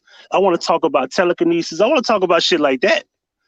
But I already know, like like the certain people that watch me, they're not ready for that because I never talked about that. So you'll have to work your way in that algorithm where people can come find you for that type of content too. You see what I'm saying? So what happens Mhm. is you have to just work your way in with certain things. If you notice I'm touching certain topics that I normally wouldn't touch. You know what I'm saying? And that's just how it is. You have to ignore it. And it's And funny too because I did an experiment and I started another channel and I'm just strictly not I haven't went live. I just been doing uploads regarding my reviews, which is what I like to do. You know what I'm saying? I like to talk about women's issues and stuff. And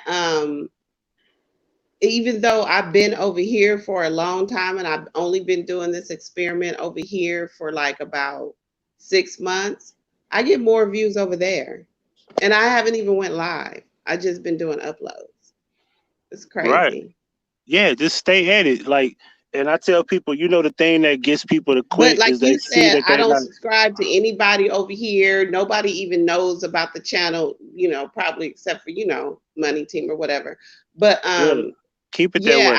I don't have any mutual friends or anything like that, but I was thinking of really opening it up to the people over here because I love the people that I fuck with over here too, but it's just like I'm kind of scared because I don't want to mix kind of the two because I want to see what can happen over here. No, you can mix it. Just when people find out about it, just don't feed into the negative. Don't respond to shit that you want to respond to. Just move around it. You know what I mean? Yeah. Like protect. I was telling people protecting their brand. You got a brand even if you don't think you got a brand. You understand? Like you like if bad and like I'm pretty sure the channel that you got is not bad and bougie, right? It's something else. No. So you have if that whatever that is, if it's working, it works. Like my name in general works. Like I could just Google it and it pops up everywhere. So it is a brand. It's all about what I do with it. You know what I mean? And I understand that there's like a lot of stuff going on. I don't really have the time that I used to have. Like what I'm doing now, like I like the fact that they got this thing called StreamYard where I can actually, talk and be able to present stuff and be able to share the thing. We can have like discussions.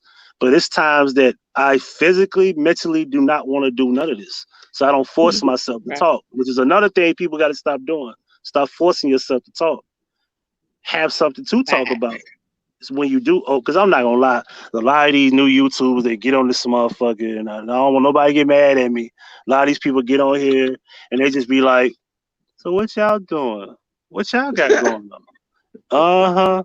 Hey, what's up? And I'd be like, that's like 10 minutes that pass. You ain't got no discussion. You don't got a topic. You don't have nothing to dialogue about. Nothing. You don't got nothing to go, like no topic. Like, and I'm not saying you have to have a topic, but have something to talk about. Right. You I think understand? it takes a certain amount of work that I feel like if you really want people's respect that you need to put into it. Like I don't take it lightly, coming on here. Like I see people like they'll come on here and they looking for an article and they'll look for the article for like 20 minutes of the video. It's like, dude, didn't you know that you was gonna come live and talk about this? Like you should owe the people more respect and then pull up the articles that you're going to talk about before you come on here. You know what I'm saying? Or just, you know what I'm saying? Just certain stuff like that. Or like my pet peeve on here is when people ask for donations for calling people ugly. Like my thing is, if you on here just bashing people, why should I pay you for that? Like I can come on here and bash people. But if I see that you actually put together a show, you edited videos, you did, you know what I'm saying, this or that, okay, that deserves, like, okay, I was very entertained by that. Let me donate to that. But when you just come on here and bitch, fuck you, hoe, bitch. Okay, hit my PayPal for Hit the what? cash out. Hit the cash out. I'm like, what am I hitting your PayPal for? Are you crazy? And then tomorrow, I know you're gonna come on here, fuck you, bitch, fuck you, hoe, hit my PayPal. Like It did talk about it. every I got day, I'm supposed to hit your $1,600 in PayPal donations, for bitch. you to call somebody a bitch and a hoe. Get the fuck out of here. Right. And that's the thing. See, I watched so many of these people come and go. Like I've seen a lot of these people just come and go. And what people don't understand is that the more you stay, I don't give a fuck. You can get 2,000 views alive. You can do 4, 5, 6 hours. You can get 200 likes. You can do all that shit. At the end of the day, you still stuck in a box because the algorithm ain't gonna let you move until you want to move. You're gonna still be here in this algorithm where nobody really new finds you. Like I got new people that come here. Like there's people who do come here. They might not pop up all the time. And if I really wanted to just turn this motherfucking community up and just bring people in to shut shit down, I could. But that ain't the type of shit I'm on. I'm telling them, hey man, stay away from that shit over here. Like don't even indulge in it. And if somebody indulge with you, I told you who they were, one by one. You know what I'm saying? Y'all can get Well, mad I all ain't gonna y'all want. lie. I'll be watching because it would be a way to get through my little work day. But I'm just saying the likelihood of me just I don't know. I don't know. I'm gonna But put I'm this really going comment back up here. What Angel said, folks don't want to see you doing better than them. If you notice, I've helped Chris Shaw and she's a bigger YouTuber than me. Till this day, she's still a bigger YouTuber than me. And oh, she that's ain't been on cool. YouTube doing a lot. Not lately. And if she was, she'd be probably well over 20K if she was just still at it. if all Oh, the little nice. bullshit that happened didn't happen What with did she talk her. about? What she talk about? Yeah, what's her Uh, like? What's her thing? conspiracies, different, Okay, government stuff. She gets into the little gossip, rarely here and there, talk about certain things going on. But okay, that's mainly what, like, how she came in on the Kanika thing, and how I met her. She was telling me about these case files. This is when this was all fresh, and she was telling me about these case files, and she wanted me to do a video, even though I wasn't doing videos no more. This is my first day meeting, the first day talking on the phone. Like, I've seen her all the time in the room, but I never talked to her. It's the first time talking to her. So I told her, I said, why don't you do it? She said, well, I could do the video, but I wouldn't know how to present it. I said, I'm gonna help you present it. You get everything that you want me to help you with, and we'll do it. And it was presented professionally, and it was done right. It was all her work though, so she got all the credit. And I saw at least 3, 4 YouTubers, mainly K420, which I fuck with K420 because K420 be over there talking about this shit too. She be on the deep state shit and shit that's going on out here too. But people don't talk about her no more. You know why? Because she ain't into no drama. You see what I'm saying? And she really never mm. was into no drama. She was always on the same level. When she was doing Kanika shit, she was going into the deep shit that people didn't understand. Like, why is she talking about Marty Nesbitt and Obama and Larry Hoover? That shit was important to talk about because it's all was related. You Didn't know what I'm she saying? have like a part of her house burned down or something?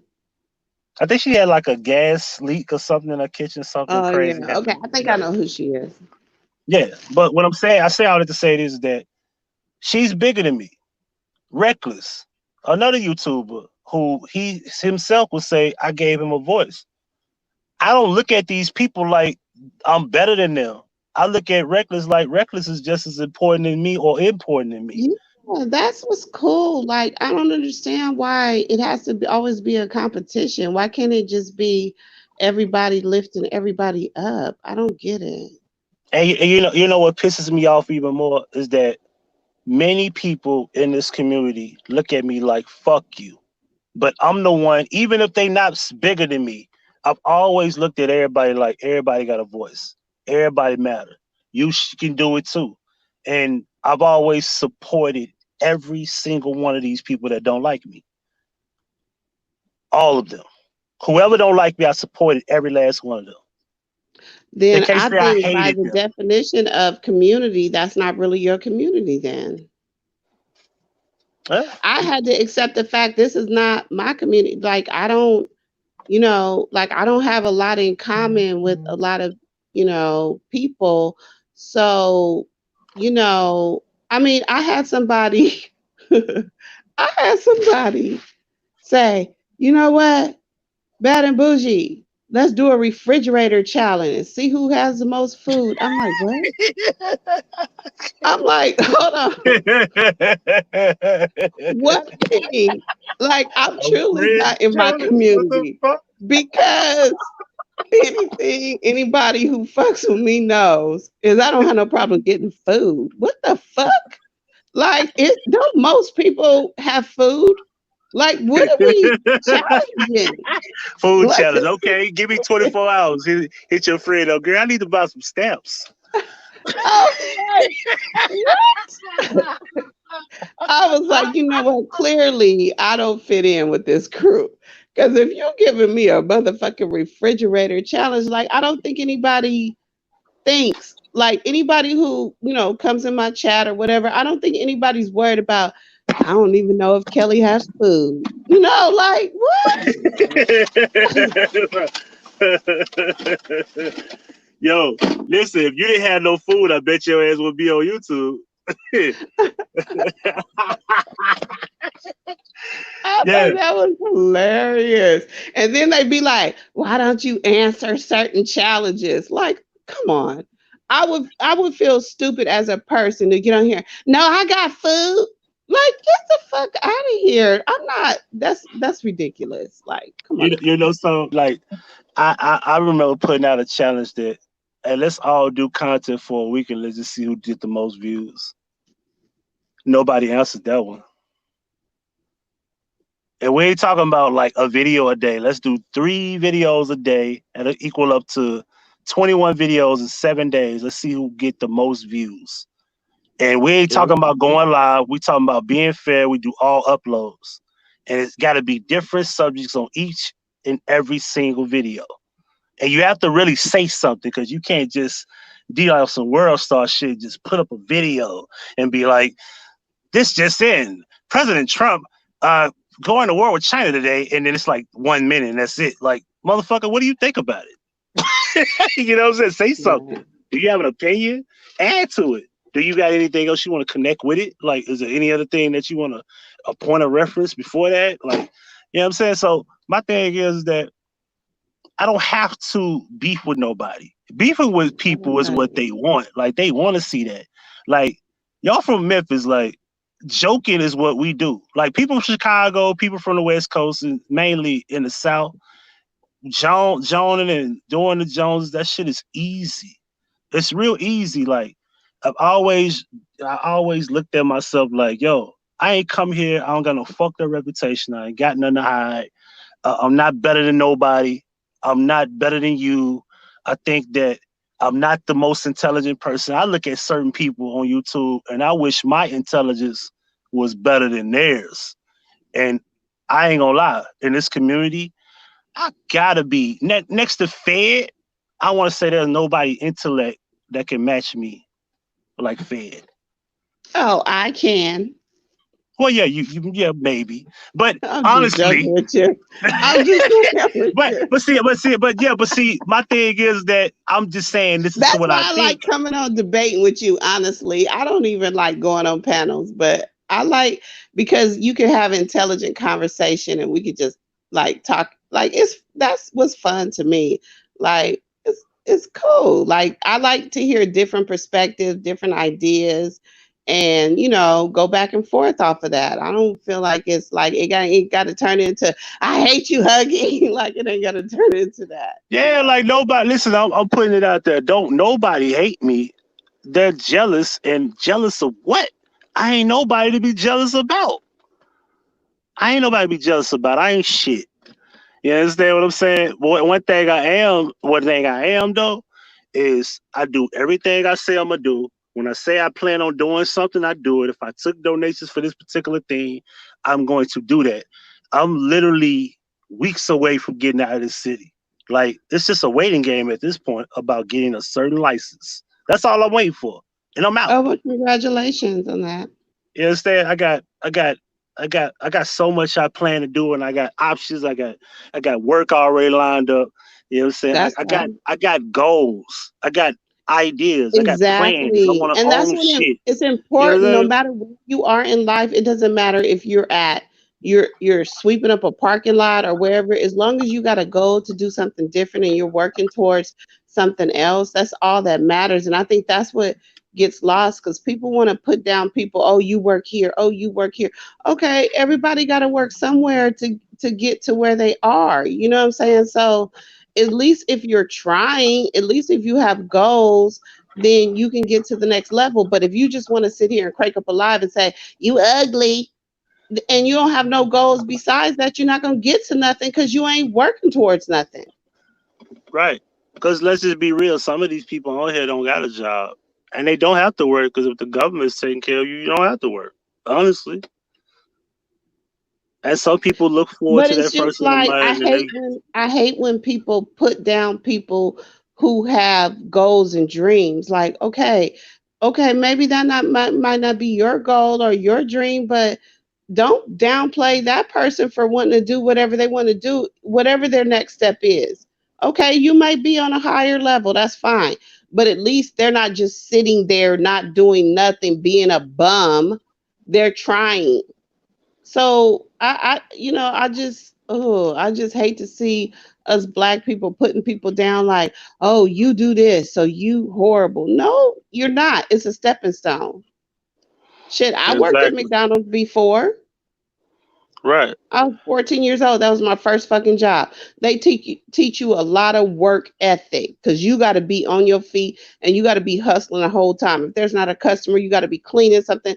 That taught me what hard work is. So then when I moved up to being a receptionist in a law firm and being I appreciated what I got taught from when I was at McDonald's. Cause now I ain't gotta be on my feet. I ain't gotta be by the fries, my hair smelling like fries. Now I'm sitting at a desk, woo, woo, woo. Okay, so then Right. now I look at the paralegals. Now I want to do that. Okay, so then I go to school for that. So the thing is, no matter where you are, people shouldn't be putting down people because they're just on that next step to that next thing. You know what I'm saying? So why are Right. you putting them down? Right. Like the one thing I've never done is I never like came out of my mouth, oh, you don't got this. Like I'd be like, if you're gonna talk about like people used to make jokes about me working a lot. And I'd be like, most of the time, majority of my hours is not even doing shit. But people don't understand that I work hard to get to this point where I'm doing what I'm doing, which is pretty much not really nothing. You know what I'm saying? I've done all the crazy accounts that you could think of. I sat in the snow, writing down truck numbers, rain, sleet, hail, or snow, 20 degrees. I've gotten colds. Had the flu because I had to work outside. I had to guide fucking vehicles. I've done all that crazy shit in security. I ain't doing that shit no more because you know what? My 16 years of experience go tell you I ain't sitting outside doing no truck gate.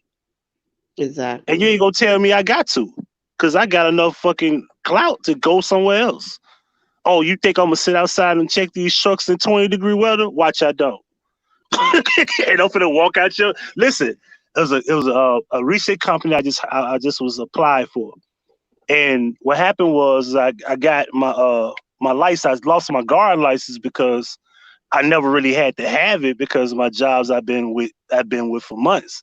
So this new job, I was like, I need a copy of this. I get a copy, boom, I send it to her. She hit me back with a message like, "Oh, we're not doing hiring due to the coronavirus." I said, "What do you mean y'all putting stuff on hold? It's already been here." So she got smart with me, calling me on the phone, like, "What do you mean? That's what I said." I said, hold on. What are you saying?" Like, so then she got attitude with me or whatever, this, that, and the third. So then the other guys calling me back, and I told them because I left them a text. I said, "Hey man, look, if that lady's gonna be in your office, I don't want to work for you, and I don't appreciate it because y'all got a copy of my license, y'all got a copy of my social, I got my ID, and y'all got my pistol with my serial number on it, and I don't feel comfortable with the unprofessional lady that you got in your building who's pretty much telling me that she can get an attitude with me because I remember when I had an interview with her, she sat me down and she told me a guy had an attitude with her and he was on suspension. And I started thinking maybe she got the attitude. And I told him just like that. I don't know if they related because they got the same last name, but I told him, I said, if she gonna be in your office, I don't want to work for you. But I told him, don't let nothing happen to my pistol with that serial number on it because I ain't worried about my social because I got a block on my credit. He said, I can understand that. I said, yeah, because I don't know who y'all think y'all dealing with. Y'all from Texas. Y'all not from here. But I got experience. I don't need you. And that's how I came at him. Like, bro, get out of here, bro. It's like 70, 80 security companies in this city. And it's only one that I can't go work for again. Only one. Fuck out of here. And I appreciate that shit. So when you get to that point, you make your demands. You know what I mean? I earned the right to do this. Right, but and that's like because you put in years of service at your craft. So it's nothing wrong with people starting at the bottom working, you know what I'm saying, working their way up because then you can get to your point of calling shots, you know what I'm saying, or negotiating, whatever the case may be. Right. Like this company I work for now, this other company I was working for while I was at the school at one point, they best friends. Man, you got my guy over there. And he's like, man, yeah, I got him over here. He said, man, I thought he was supposed to be moving out of town. I said, no, he ain't left yet, but he with me now.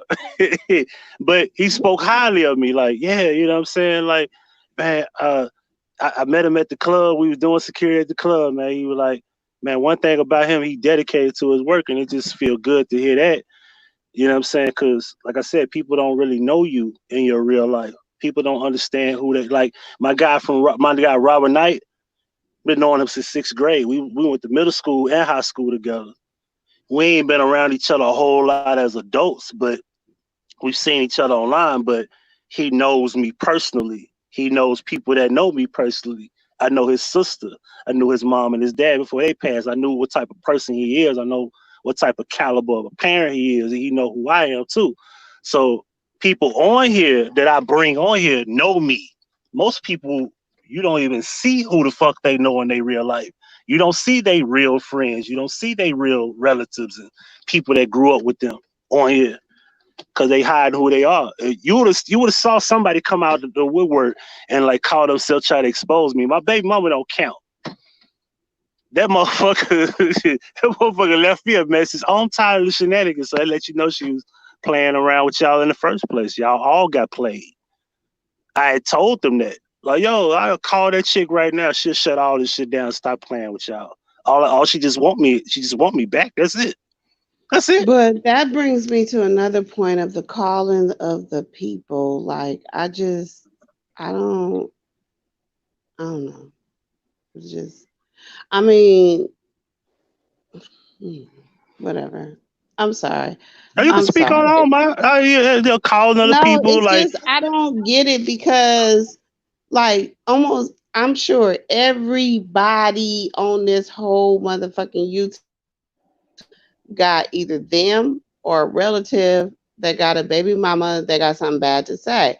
People break up for a reason. Obviously, everything wasn't perfect. So, of course, they're going to more than likely, have something bad to say. So, my thing is, like, what does that have to do with the person? And then, like, it was crazy because with me, because, my baby daddy was looked up and, my ex-husband or whatever. And then he didn't have nothing bad to say about me. Then it was like, what the fuck's wrong with y'all? Oh, y'all still want to be together? Like, what?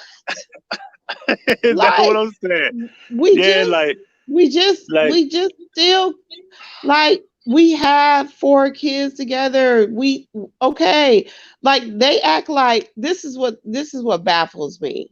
They act like it's normal to be at odds with your baby. No, there's millions of couples that break up and they have good relationships. So then it became, oh, Kelly want to be with him. How? I'm remarried.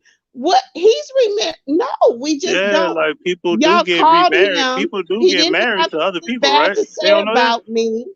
He didn't have nothing bad to say about me. Now all of a sudden, she still wants him. No, oh my God, it's just like that's why I gave up on the whole, because these people don't care about truth and what's real. So that's why y'all see people accuse me of shit every day on Hey, this I don't mean to motherfucker. cut you out. Repeat exactly what you just said. People don't care about what? What's real? What's the truth? There we go. Like, that's one my of the big thing problems is we like, got. yeah, my thing is like, okay, y'all found out his information, you called him. He said, boom, we was together 25 years. We don't have nothing bad to say. We got 4 beautiful kids, boo, boo, boo. So then it was like, she still wants him. I was like, oh my God. Like, no, we're just not mad at each other. Why can't we just peacefully break up? What the fuck is wrong with you people? Right. Like, we have kids together, we have grandkids together, we got birthday parties we attend together, we got graduations, we got this, we got that. We just don't want to be mad at each other. What's wrong with that? Yeah, people do co-parent and people do move Can we on. just, They understand that? yeah, can we still just love each other? But we friends now. Things moved on and changed. Is something wrong with that? Exactly. Like, no, he got to be like, oh, no, she whoopty. Like, no, I don't have nothing bad to say about him. He was a great dad. He don't have nothing bad to say about me. Y'all called him. Y'all talked to him. So, what more do you want? Motherfuckers call your whole family tree. Yeah, That's crazy. it's funny to me. Like, what are y'all just, I don't know. It's just I just feel like that's why I stepped away. Like, you see me, I come in, there's certain people I like, I'll say hello to or whatever, but for the most part, I don't, like, if you ask me what beef was going on, I wouldn't know. Like, I don't get involved in nothing. Like, the people I like, I come in, I say hi to. You know, I love debating with you. But you need to come on my channel and debate with me. Yeah. Hold on. Go ahead. Hold on 1 second.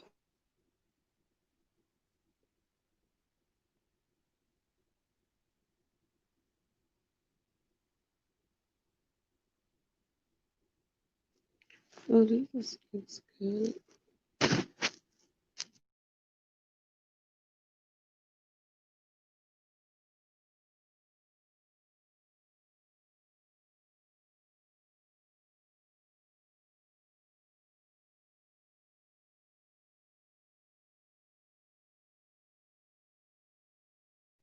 Okay, we back. We about to get off in a minute. He want to know what time we leave.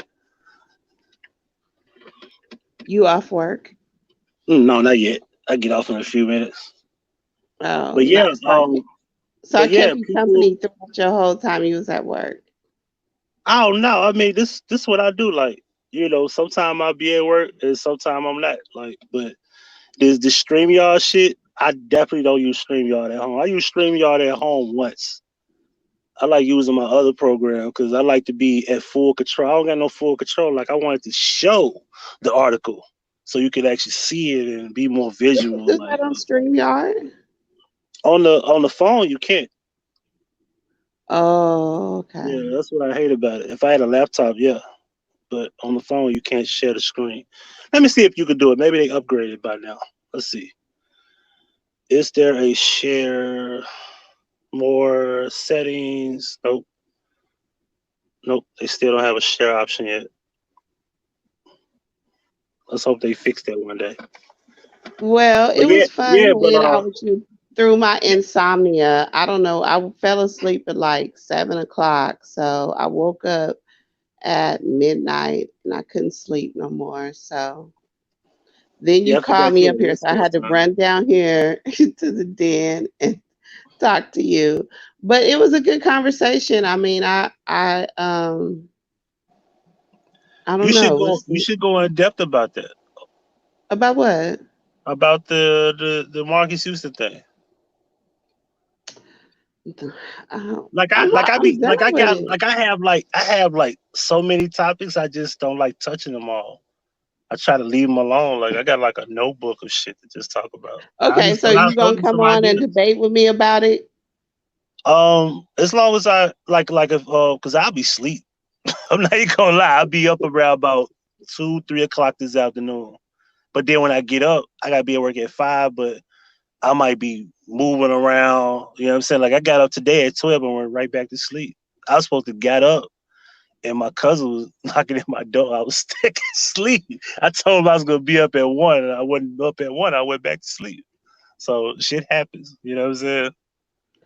So ain't no Right. telling what I'm feeling. I don't know how I'm gonna feel when I get up. I might get sidetracked. I might just go walk my dog. I might just feel like playing with who. You know what I'm saying? Ain't no telling what I might do. That's right. So I don't want to promise you 3 o'clock. This is why I never Oh promise. I'm gonna no, go it's not. live at this time. I was just fucking with you. No, it's But not. yeah, but I You would I would love to come to your channel. No problem. I no, don't but mind doing it. no, because I be promising everybody that fucks with me and tell you I only do this on the weekends. I don't be having time during the week. So it might be another 2 weeks before I go on live again. I ain't even gonna lie. I ain't Look even what gonna Alex lie. said. He said Marvin married that child. He's marrying a 19-year-old. What He's happened before marrying a that is child. That's unknown. right. I can't see the chat right now because my other phone went dead. But yes, you're right. He's marrying a child. We American people. We quick to say a 19-year-old a child. Though. And this 19-year-old shot and killed his neighbor today. You don't say that shit did, do we? He's just a child. Free little Juju. free man. He's only 19. Not fucking with y'all. Yeah, but we finna get up out of here. I'm finna get ready to go about 4 more minutes anyway. But Huggy, you always trying to defend people that don't want to pay their child support and don't want to. and want to Oh no, mess no, with no, no, no. Let's be clear. I don't defend people who don't pay child support. I the defend last people. time I came on your channel late at night like this, you was defending some dude that was a rapper that didn't want to pay child support because he was a minor when he had the kid, but he's a That millionaire was Chief Keef. rapper. That was Chief Keef. You didn't bring Yeah, up that that shit was you didn't bring up ridiculous. that brain development though, did you? You didn't say that girl should be in jail for statutory rape. But I'm not gonna hold you to that. I'm gonna leave you alone on that one. What I'm saying is is that this man is not a man. If he was underage, the girl should have been arrested. That's what I said.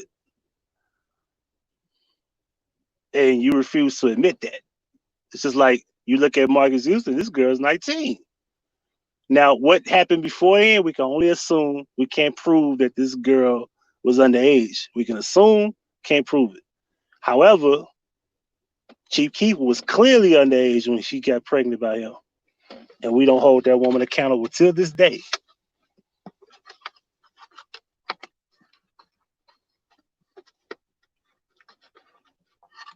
Are you there? Kellz, are you there? Maybe she got it on mute. You on mute? I think she on mute. No, she's not on mute. Oh, she dropped. Damn, maybe since her signal probably went bad. Come back. We can't leave on a cliffhanger. Hold on. He said kid. Let me put it back in the chat. Tell my phone. Oh, your phone died? Damn. Until next time. BXO says silence. Okay. Well, I'm gonna speak my piece here. Chief Keef was clearly underage when that grown woman, I think she was 27 or some shit, 25, got pregnant. Oh, she's back. Okay, Sorry, my phone died. Who got 25? What pregnant? What?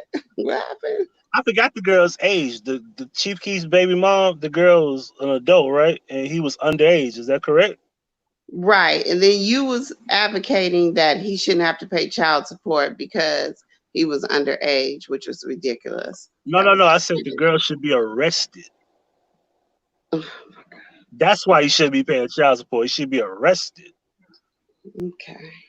The girl should be in jail. She should be getting a dime from Chief Keef. Even if she goes to jail, she still needs it. The child still needs to be taken care of. I agree. She shouldn't have custody of the child. She should be getting a dime for it. Why shouldn't she have custody of the child? Because she was with a child and she had a baby. Okay. She was an adult and she should So be in was she jail a for statutory neglectful rape. parent? Oh, Huh? was she a neglectful parent or no? She was having sex with a minor. That has nothing to do with being neglectful as a parent. Okay, exactly. One has nothing to do with the other. She should be in jail. Is that yes? We agree on that though, right? Yeah, I guess. Don't laugh. Come on. See, I'm gonna go back to the Marques Houston thing. You look at that 19-year-old like she's a baby, like a child. No, And you would not say that Chief Keef was a child having sex with that adult female, and that is not right. That's not right. It's not right. That's where we left off when we last time talked about this. I said that's why you should be paying child support, because she should be in jail. Somebody else, I agree. If you're gonna make her pay child support, you should be paying her. She should be in jail. Oh, Jesus. And I understand. This is where we left off. I think it's your woman's intuition that will not allow you to say that mother of his kid should be in jail. And that's where logic goes out the window. Because you're looking at a woman and I'm looking at principle. You're looking at a woman, I'm looking at principle. Because I'm saying to you also, if Marques Houston was with that girl and we find out that girl was underage, he should be arrested. We already know the girl was underage. I wish you would stop saying that. We don't have no proof yet. I'm agreeing with you. I'm agreeing with you. If we find out, he should be arrested. I'm not gonna look at him like, well, that's Marques Houston. Come on, immature, IMX. No, that nigga should be locked up if we find out that girl was underage for We 100%. know she was underage. They announced their relationship after 11 days. Stop playing. We listen, we don't have the proof. Not yet. What proof? We do. The proof is We he announced don't it. have it yet. We gotta be honest with ourselves. We don't have it. Oh, Not yet. God. No, you need to. It's bound to come out. It's bound to come out one day. It's one of them days where he gonna probably be on his deathbed and we gonna hear about it. I'm sorry. God forbid, because I don't want nothing to happen to him. But he might be on his deathbed one day and we'll hear that story. This girl was underage. I met her when she was 15. You already know he met her when he. Ridiculous. I don't understand what we're doing right now. Hey, This is ridiculous. we don't listen. To be fair in journalism, you can't say he was with the girl underage because you can't prove that. We can only go by what he said. We haven't got no witness to even confirm any So of we that. should use common sense. No, common sense and proof is two different things. Okay. So yeah. Okay. It's called a safe assumption. Okay, so most celebrities announce their relationships after 11 days. Okay. Let's just be real. Marques Houston hasn't been relevant since what? Naked? What was that? 2004 or some shit? 5 or Listen, he got money. He can persuade a 15-year-old girl. Come on now. Yo, you realize how long ago that was? Up in the club, that was 2003. Okay, but they get royalties off Joe that. Budden first came out, yo. They get royalties for 20 years. He impressed this little homeless runaway girl. He basically contributed to the delinquency of a minor. Let's just keep it and Harvard a runaway. What the fuck is we talking about? You see that comment? They're bad confessions.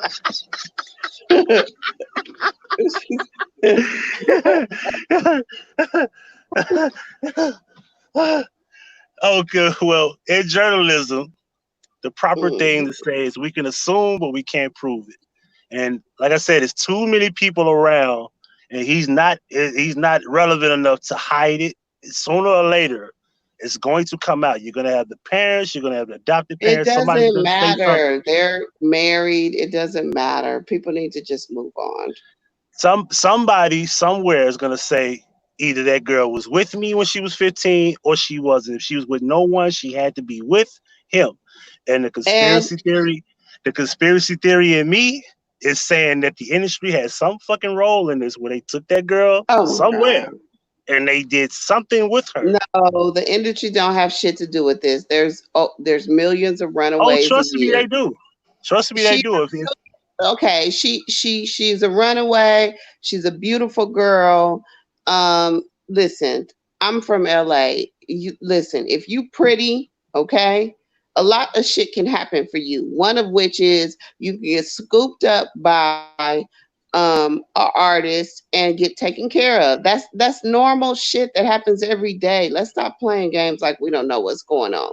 If you're pretty, it can happen for you. Oh well, yeah. And I must admit that the girl is gorgeous. She's beautiful. Exactly. But me personally, like, I'm 38. He ain't gonna be picking up Shaniqua from the motherfucking bus stop with a big ass belly and because 38 is not old. Things 38 is not old.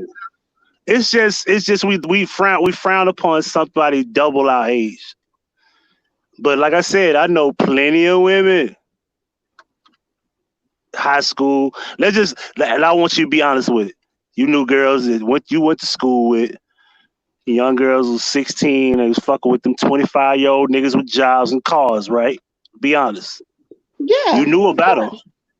Yeah. And we didn't frown on that shit. We didn't look at that shit like it was crazy. And I bet it's at least one of those people you've seen recently who's probably married to somebody that's probably that age. What age?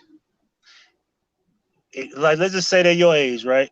I don't know your age, but one of these girls I'm pretty sure you've seen recently, probably married to somebody that's their age, and they just recently probably been with them for years. But prior to that, they probably don't even know. Yeah, you was fucking a 25-year-old guy that worked at FedEx or some shit. Oh yeah, it's a lot of girls my age that marry older guys for security. Yes, why not? No, I'm talking about the girls that were in high school. Right, that's what I'm saying. It's girls The that in ones high that was school 15, 16 years old, that fucking marry with the dude. for security. Yeah. No, I'm just saying, we turn a blind eye to it though. We look at R. Kelly like, yes, he's a predator, but we don't talk about female predators, do we? Let me tell you something. I grew up when it was, the 80s, 90s popping. It'd be a lot of niggas, dope boys, whatever, surrounding the little high schools, picking up the little girls. Next thing you know, she driving a BMW to school. She fucking with an older nigga. You know what I'm saying? Like I said, that happens. That doesn't make it right. But it happens.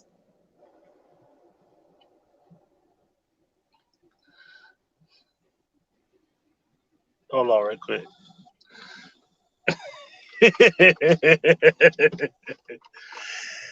Yeah, but we don't talk about female predators, and this is what I do like about the predator channels that I do follow. Predator channels catch girls and boys. They catch the men and the women who go after young boys and young girls. So they're I not don't think biased. I don't think it's right for older women to go after young boys. You funky ass fucking with a little teenager, you nasty bitch. Find somebody your age. I don't agree with it either way.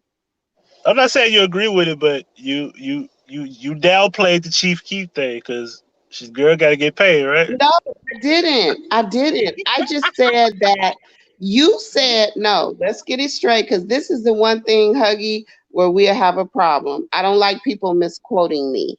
This is what I said. I'm very capable of saying what I said. And if you go back and play your video, it'll be exactly what I'm about to say right now. What I don't like is the fact that yes, she was wrong, definitely wrong for messing with somebody underage. But if he is a millionaire, you were saying that his parents should be responsible for his child's care. And I'm like, no, yes, she was wrong for messing with somebody underage, but that still does not negate him from needing to take care of his child. He earns an income. He still needs to take care of his child. That's what I said. And we don't put that same pressure on a child when he's not 18 to pay bills, correct? But if he's a millionaire, then he doesn't have pressure. It's easy for him to take care of his child. So if he's a millionaire, why he can't just have custody instead? I didn't see in the paperwork where he went for custody, did he? Will you agree with that? Why they just won't give it to If him? he's a better parent, whoever's the better parent should have majority of custody. Now, if he's a traveling artist making millions of dollars, I'm thinking that he's probably traveling. So what would be wrong with paying child support? But if he's the better parent, it doesn't matter if it's the female or the male. Whoever is the better parent should have custody of the child. That's it. It's not. It doesn't And matter if this it's is male or female.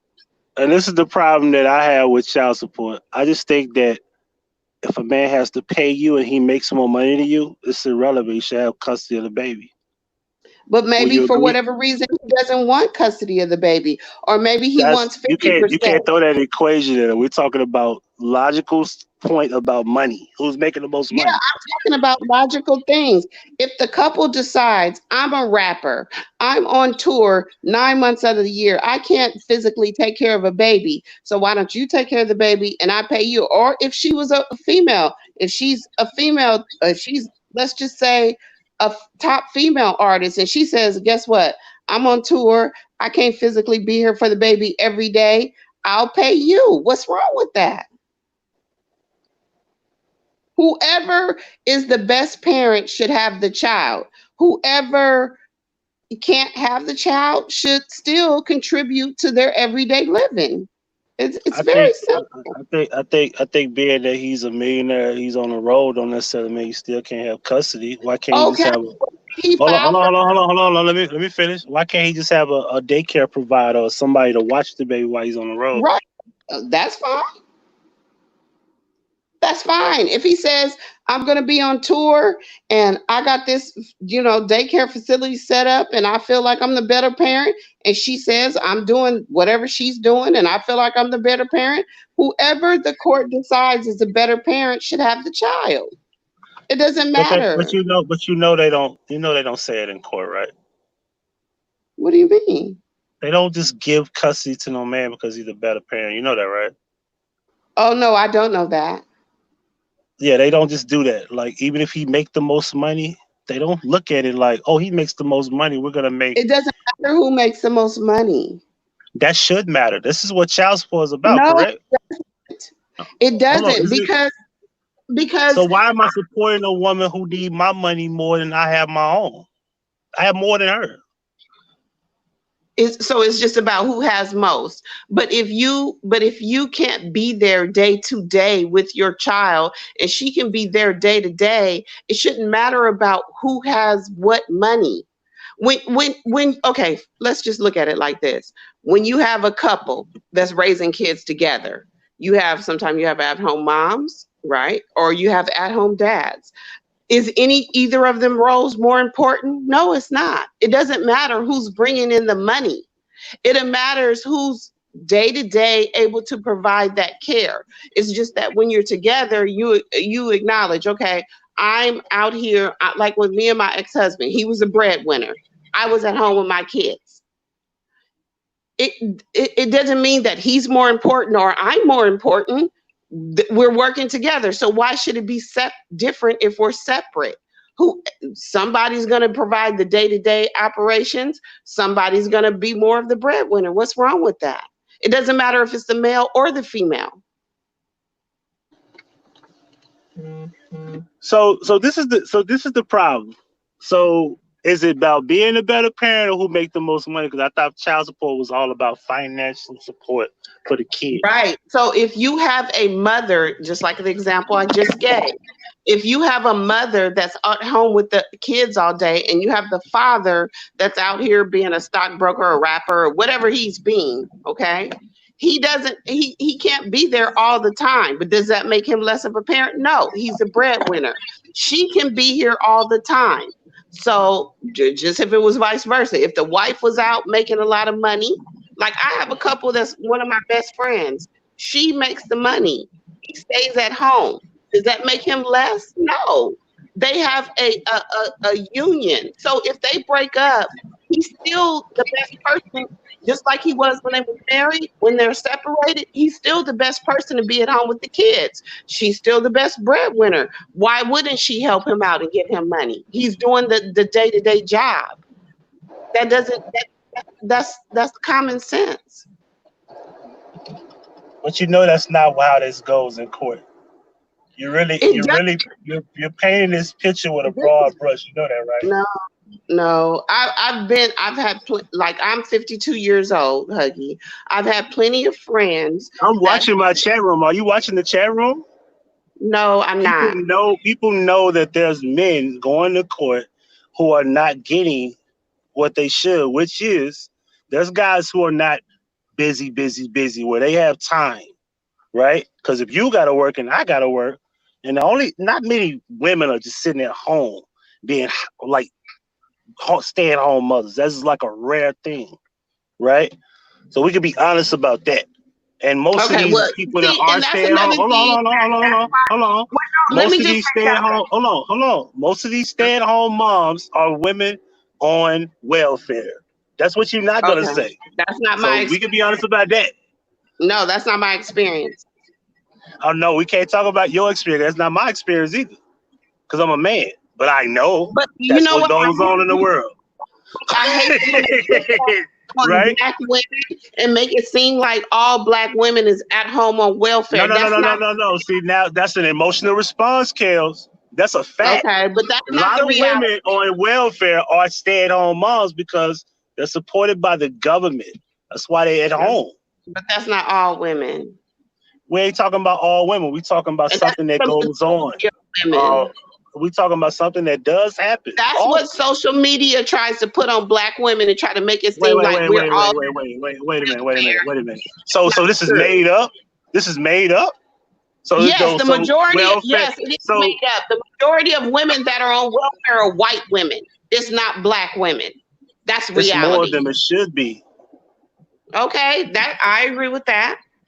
And but we're not gonna sit here and act like it's black women at home on welfare. No, it's not.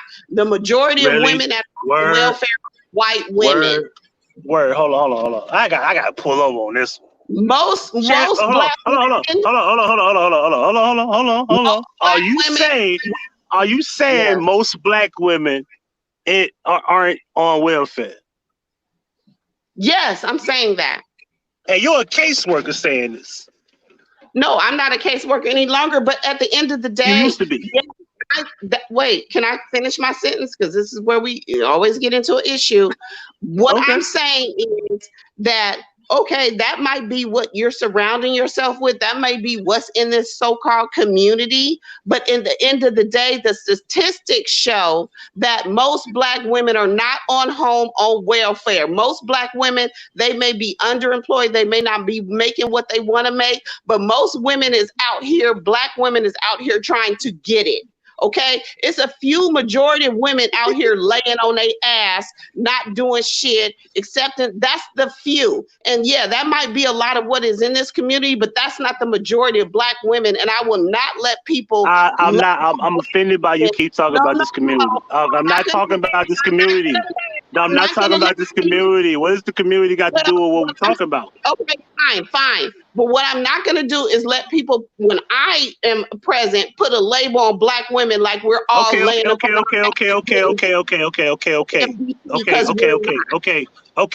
You don't want me to put a label on it. I don't have to put a label on it. It has its label. It stands without me. Huggie, do you want me to? It stands without me. There's a label without me.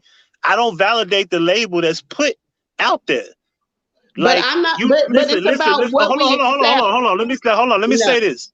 I know a woman right now who owns multiple businesses, who has her own house, multiple houses, who has everything in order, but she is one of those girls who used to be on welfare, who knows right now multiple women on welfare. Hold on. Let me finish. Because this is not. Hold on. But she knows that if you say that right now, you're not being honest about the fact that if you go to the hood, because I do security, right? So I see this shit. I go to these apartment complexes. I'm all over the city. I've done. Let me name some apartments. Breezy Points, Corny Village, Pepper Tree, Hillcrest Apartments, Coventry Apartments. I've done multiple apartment complexes where Section 8 is being, is rampant, right? It's got to the point where you can get a Section 8 house. And you're close to my age. That shit wasn't even thought of 20 years ago, was it? That you can get a big-ass 4-bedroom house under Section 8? That's how much space they're running out. They have to give them housing, big houses. They have to move them to the suburbs. They need it. What's wrong with it? I don't get it. No, hold on. No, my point is that it's gotten too out of control that they have to go somewhere. Even they're a part of the gentrification process. When they tear down the projects, where are they gonna go? Move them to bigger houses. This is hold on. Are we ignoring the fact that this is what's going on with welfare and having these people on Section 8? They get more than just apartment complexes now. Right. They're getting housing. They're getting big houses. Okay, so if you want to ask, I'm not saying Section 8 is welfare, but Section 8 is basically where they give you a place to stay based on certain circumstances, right? Right, your income and stuff like that. So this is, to answer your question, this is how I feel about that. I feel like for young women coming up, if they can get housing, a house for their children or whatever, I feel like Section 8 is a great stepping stone. Okay, so to help women get on their feet, to provide housing for their kids like anybody else would have, I don't, as a taxpayer, I don't have a problem with that. What I I don't have a get to live problem, there as a father. You don't think that's a problem? let me just, can I see? That's what I'm it only gives me. asking that. I'm only asking that in Can relation I to what you're finish my saying. statement and then you can follow up with a question? Okay, go ahead. What I do have a problem with is when you got bitches 40, 50 years old still in Section 8. You don't have no kids at home anymore. You don't, like, at what point are you going to get up and take care of yourself? I feel like for young moms that need help getting on their feet, maybe they're going to school while they're getting the Section 8, maybe they're, getting training, doing whatever they can do. If it's a stepping stone for them, fine. When I feel like when bitches want to sit up and lay up on it for the rest of their life, that's when I feel like it's a problem. So I feel like whether it's black, white, purple, whatever, if, because like I said, when I was a social worker, I worked with teen moms. I know I had a girl that I worked with that she was on Section 8 and she got county and she got welfare the whole time she was in medical school. Then she became a doctor. You know what I'm saying? So for me, I feel like if women need that as when they're young moms as a stepping stone, then yes, I'm happily to pay that. But when you're 35, 40 years old and you're still on Section 8 and you ain't working towards nothing, that's what I have a problem with. So the problem that you see is you have a problem with that, but you don't see that being a bigger problem than just 50-year-old women. I don't understand your question. I mean, you said you labeled the age 50. You said 50-year-old women like Just that's because not that's my 30-year-old age, women. You said that just like because that's not 30-year-old women taking advantage of the system. okay, yeah, there is, but I was just relating it to me. I'm sorry, but 30, 40, 50, whatever. I'm just saying, if you're going to make it a lifetime benefit, I have a problem with that. If you're a young woman trying to, get on her feet or whatever, I don't have a problem with supporting that. That's what I'm saying. Right. So you think it's okay for a man to not be involved in all of this, any of this? The No, father a of the man, children? the man, the same thing. If he has custody of his daughter and he can take advantage of benefits to get on his feet, yes, he should be able to take advantage of those same benefits. It doesn't, And it's not. I'm saying that the father is not allowed to live there under those principles. The father can apply for his own Section 8. There you go. And that's where you go wrong at because you don't think about Why? the family. You don't think the family unit is important if you say that. No, It's I'm not impossible to saying, say that. saying if a father was It's separate, should okay he? for the mother to get it, but the father can't live there, and you don't think that's okay? No, wait, you're I trying to mean, put you think words in that's my okay? mouth. I mean, Huggie, I didn't say that. So stop trying to put words in my mouth. okay. I Well, clear that. Well, misunderstood. tell me what you mean. Okay, so I thought you meant should the father get the same benefits? So I was like, yes, if it's a single father, he should get the same benefits.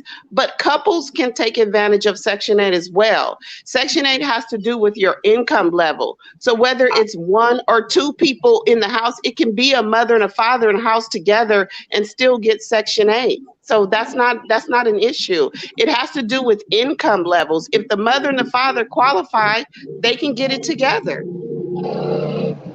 Okay,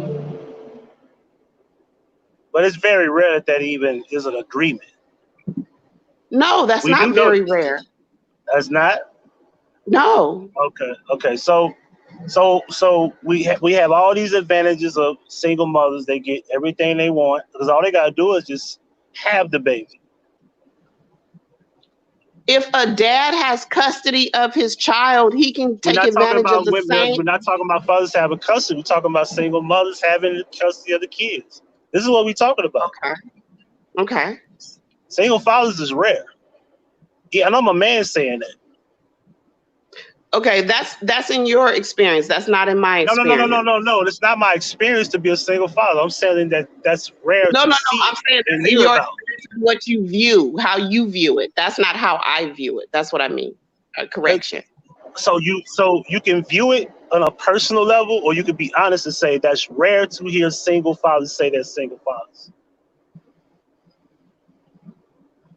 So there's like half of the men are single fathers. Is that what you're gonna tell us? Give No, me half at least. Half?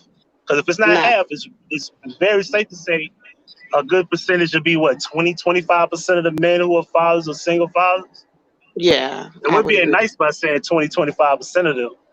Yeah, I would agree with that.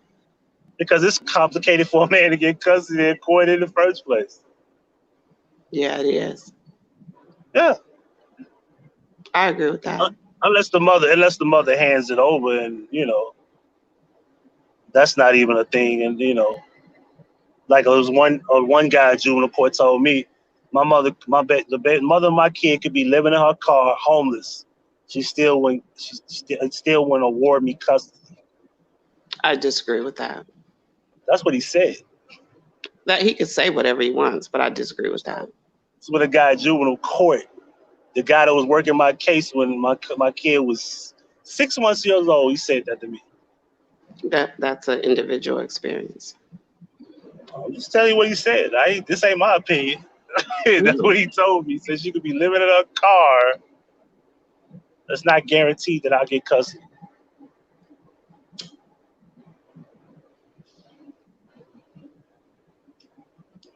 I haven't seen that, but I mean, everybody's experience is I mean, of different. course, it sounds ridiculous, but that's what he told me. So he was confident that it wasn't a guarantee.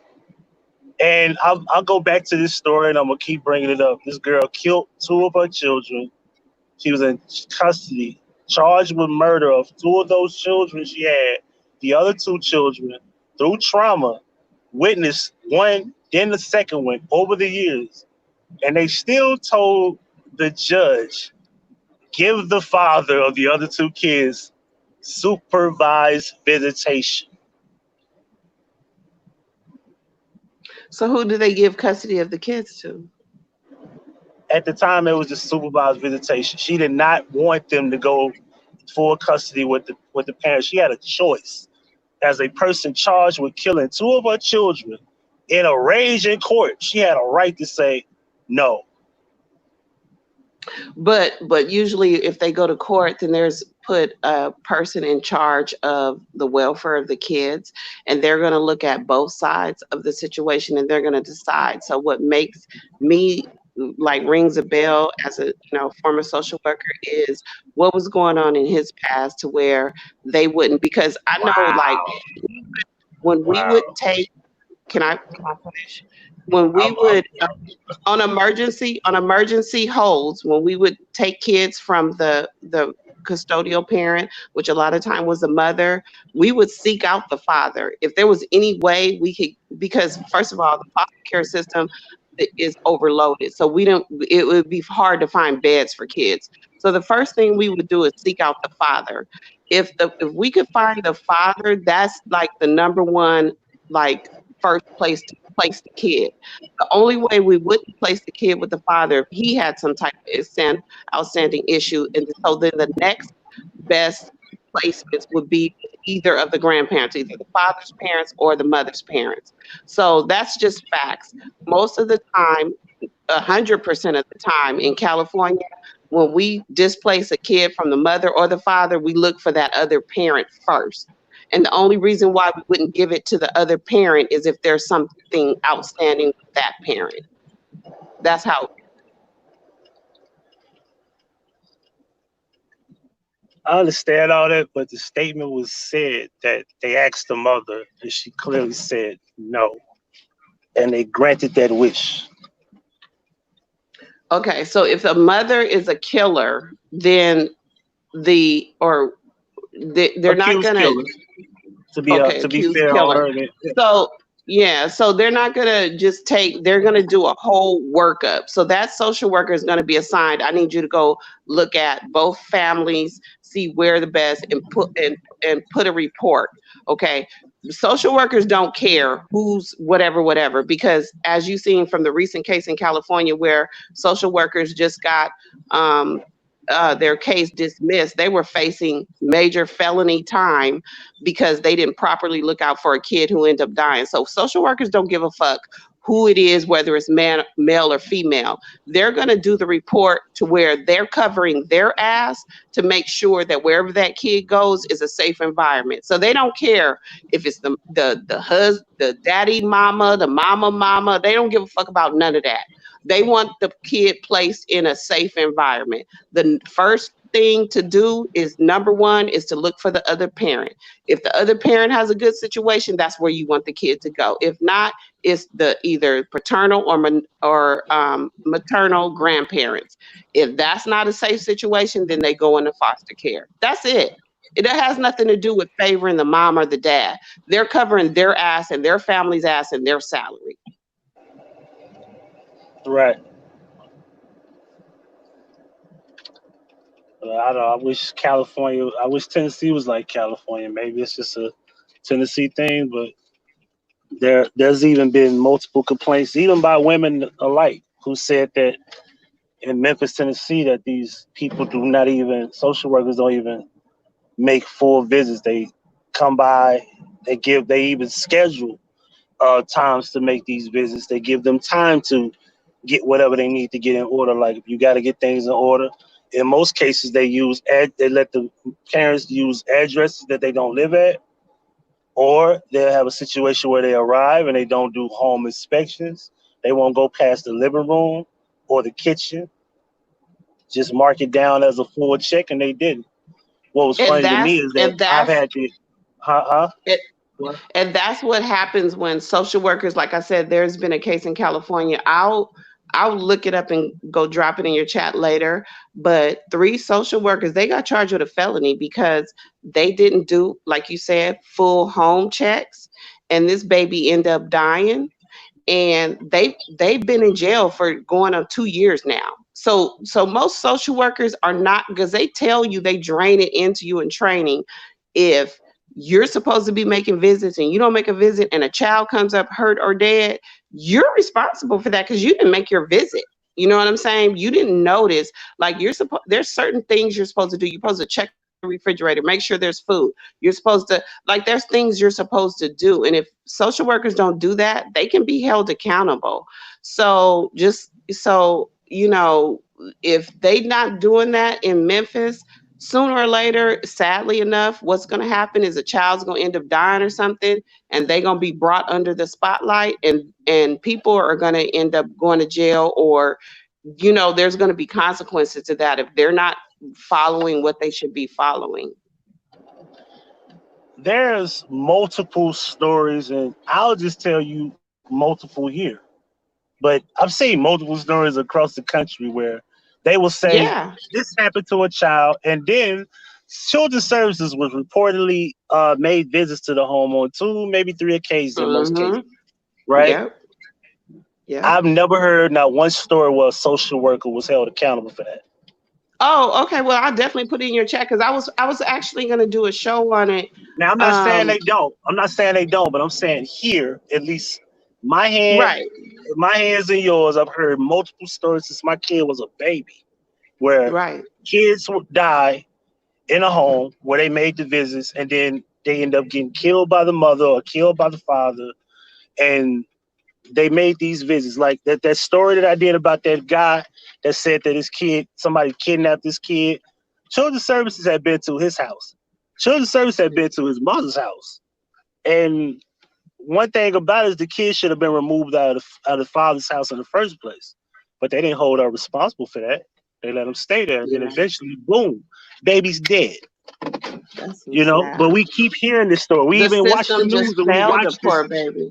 Yeah, that's so sad. Well, yeah, because we can't pretend that this social system isn't flawed. And most of these people just want to check and they don't give a damn. It's overloaded. However, if I wanted to be personal, because I don't like doing personal things, but it came to my house and they went and talked to my kid in the next room that was taking a nap. They walked around my crib. They looked in my kitchen. They wanted to know, hey, where do you work? They wanted to know everything about me. As a matter of fact, when they left Monday, they had to go call his mother and they had to make a visit to her all over some accusation that she even made. But you know what I That found was out? false. They never. But you know what I found out? She was the one that did it, made the accusation, pretended to be somebody else, and they never went to her house. And the only reason they threw that See? shit and left it alone was because I told her, why don't you call them? Talk to these people. It wasn't until Wednesday when I said I went picking my son up from school. And she was like, why? I said, I'm not picking him up. You pick him up. I ain't going to pick him up. It was Thursday morning they called me and said we was throwing the case out and we finally gonna get that done. You can, and I said, when can I get something in my hand about that? They said Friday morning. I said I'll be there first thing in the morning. What time? 8 o'clock. I come get the paperwork. Boom, throwing the shit out. That's fucked up. And that's another thing that I think people need to really think about, especially when we look at this YouTube stuff too, is all this false reporting. It's really, people think it's fun and games and haha, I reported on her and blah blah blah. But what you're actually doing is you're like, especially in the case of LA, you're taking an already overcrowded system and you're taking a social worker from going to investigate a kid who is really being neglected to investigate false reports, and that's fucked up. Because a kid over here, a social worker is overloaded. They supposed to see somewhere, like back when I was doing it. I heard it's worse now, but back when I was doing it, you had to see somewhere around 135 cases a month. So imagine if somebody's playing on YouTube, making you go out to false, stuff that's not really legit when you supposed to be over here investigating this child who really got bruises on him. You know what I'm saying? So people need to think about when you're doing all these false reports and I hate her because she called me ugly, so I'm gonna call you do realize that another kid is probably in jeopardy because you're making a false report. Right. And before I go, I'm gonna bring this story up about this boy that drowned in a tub, and the boyfriend Now was I the think I one that heard about that. yeah, the one that drowned in the tub, and he said that he drowned by accident, and found out the son, not the father's son, the boyfriend did it while the girlfriend was at work. I went to pick that girl up from work with the mother of my kid. I picked her up, not from work, I'm sorry, from the police station because they questioned her. But that kid had already had bruises on him, and I remember seeing that kid multiple times, bruises on him. He had like a big ass dent in his forehead. You could tell he had fucked his Aw, head up. So poor he baby. had kind of healed or whatever. So he was like 2 years old. He had all these fucking marks on him and bruises. And come to find out about it, she was whooping the kid. He was whooping the kid, but he was the one that killed the Oh, kid. And oh she my was never God. charged with anything. He got charged with the murder of the kid. But she should have been held responsible for allowing all that abuse to happen, and she was responsible for the abuse as well. Yes, she And what's was. funny is that the new baby she had a newborn. That was his kid. She was already pregnant with his second kid. This Oh 2 year my old is God. not his kid at all. So He he didn't just kill the abusing the newborn. baby that's not He, his. That's so sad. right. Poor You see what I'm baby. saying? But I go back Mm. to it. Children's services came to that house on 3 occasions. Mm. That came up in the story. That's sad. Poor thing. 3 occasions. And he was See only what two I'm years old, so can saying? you imagine that? Poor thing. And you know what? And to this day, if I see that girl right now, I call all type of names because I know. But I put my head down like I go pick up the police station. I was like, why are we going to pick her up? I was like, why the fuck they ain't holding her? And I was thinking to myself, if that was a man and the woman got charged with killing the kid, trust and believe, they would have held his ass until they figured it out. She was only there for a Well, couple of hours. I feel like if she was sitting back watching it, she's just as that's just like when crimes, when you go to do a robbery, if somebody ends up dead, both y'all take the murder. Like I feel like if a mom was sitting around watching somebody abuse her child, she just as guilty as him. Thank you. I broke up with a girl because she was abusing her kid, and I ain't like that shit. Damn. And a lot of these parents just don't know how to discipline their kids because that's what they learned. So was she just like whooping them, or what was she doing? We talking about the girl in question? The girl that you said you broke up with because she was abusing her Oh, kids. she was just like, because I only knew the girl for like about, we was together for about, I want to say a week, and I met her like maybe a month prior, but I was never around her kid. She finally, felt comfortable let me come over. And this one day I'm over there and I'm very disgusted, like how she's handling him. And taking them to the bag and then whooping them and then all this so weird shit. And I was like, yo, he's like fucking 2. Like, let him have fun. Like, let him just express himself. Like, what the fuck? And it was like, beating them. And then I remember this one time I had called, and it was like, it wasn't that day. It was, I want to say 2 days down the road, we're on the phone. And I'm literally hearing him like scream real loud, and he just wouldn't stop crying when she came back to the phone. And I was like, look, I'm gonna call you back, and I ain't never talked to her again.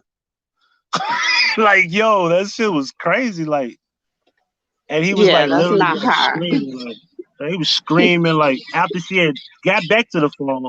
And I want to say 20 minutes down the conversation, he still was like literally screaming and hollering like he was traumatized as fuck in the room. Like he was in the room, you can hear him in the background. Yeah, that's not hot Like when she you like she date locked him in a somebody. room or some crazy shit. Like I don't know what the fuck. But I wasn't feeling that shit. Yeah, I mean, that's what women need to realize too. Like, for younger women who like, trying to like, find somebody to marry them or whatever. Like, if a nigga come to your house and seeing you abuse your child, they not gonna want to settle down with you and have a kid. They gonna be like, you gonna abuse my kid the same way you doing this little kid. For real. Like think about what you doing. You know what I'm saying? Like if you meet a nigga and you on YouTube 24 hours a day, that nigga he gonna be like, I'm good. Like I'll come over here and hit it, but you too preoccupied with YouTube to be paying attention to me. That's why the people be like, I never heard her man. No, and you won't, because the minute I hear that garage pull up, I get off the motherfucking YouTube. Like, what the fuck? Like I never be we're over here like fuck you, bitch, and my man in the other room. What the fuck? Like that shit crazy. That shit is hilarious to me. I'll If he be like, allowed yeah, this, there's something wrong with him. yeah, because most men, they home is a sanctuary. So when they would come home, they want calm, they want peace, no matter what they like. If they like weed, they want they little weed ready, they want food ready, they want, they show on, ESPN, they want this, they want that. They don't want to hear you in the other room. Fuck you, bitch. You stupid ass hoe. Like, who does that in front of they motherfucking man? That shit is crazy to me. Like, I'll be like, yeah, no nigga wants to come home to that. Like they want peace and tranquility. You worked all day. You know what I'm saying? Like, what the fuck? So I don't know. It just be crazy to Yeah, me. But all type of shit like that. Yeah, we want all type of happiness when we come home. yeah, you want a massage, you want a hot meal, you want to, you know what I'm saying? Your little show on your remote, your game, your little, you know what I'm saying? But your bitch in the other room cussing out a bitch every day? The Right. Yeah, I'm fair. If I get some head, I might cook. Hell. See, I don't talk about Come stuff home, like get in the that. shower, get some head. Hell, I'll cook. Just baby, just appreciate you. Just go sit down. I got you. Look, We're a team. I don't talk Teamwork. about sex talk on TV on YouTube, but hey, But as far as it goes, you know what I'm talking about. That's it. yeah, I don't do that. I only talk about sex talk with one nigga, and that's mine. That's it. Your husband, as you should. Well, we're gonna end it because it's already on. We almost at 3 hours. See how time be Yeah, flying like that? it's time for me to get up and get going. My day is 5:30 out here. All right. Well, what we'll do this another time. As always. Yeah, you can come I over don't to know my when I'll go channel live for a again. good debate over there. We can debate some topics over there. I tell you what, hit me on that little Google Plus number, and that way we can communicate on when to get it together. I don't do no behind the scenes talking. You just gotta subscribe to me, and because I don't do no well, talking I'll on catch the you there. phone. I just want to be involved. I just want to make sure I be able to get over there because you know everybody's recording. Everybody taking half conversations. Listen, we just talk about what we gonna talk about on YouTube, and that's it. Fair enough. That way you ain't gotta worry about me. No backstage shit. This should be crazy. We ain't talking about nothing offline. Like there's people I deal with on YouTube. We don't talk about none of this shit on YouTube. Yeah, nothing offline. But yeah, if I catch you today, just hopefully it's like, but anytime after 5, I'll try to be over there. You know, I got you. All right. And make sure, listen, post your link in your room so people can know to subscribe to you. And I'll make sure I put a link in the pin section so they can subscribe to you and go follow your channel too. All right, good looking out. Nice talking to you. Have a good evening. All right. You have a good morning. All right now. And that's my dog right there, y'all. Y'all hear him? Julio! You ready to get busy, boy? What up, Precious? John, I saw everybody in here. Judge, what's good? Alan Crooks. Let's get busy. Come on.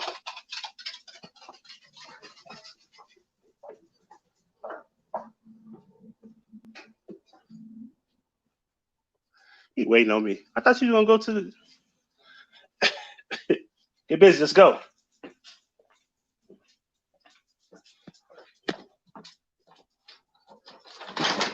Get busy.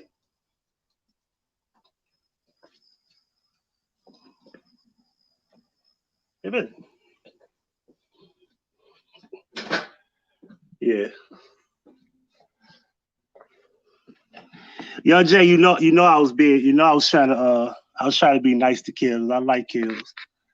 But I'm a hardcore debater. But I was being nice. I like Kellz. Kellz good people. But we gotta have like certain like topics like that. Those things need to be talked about.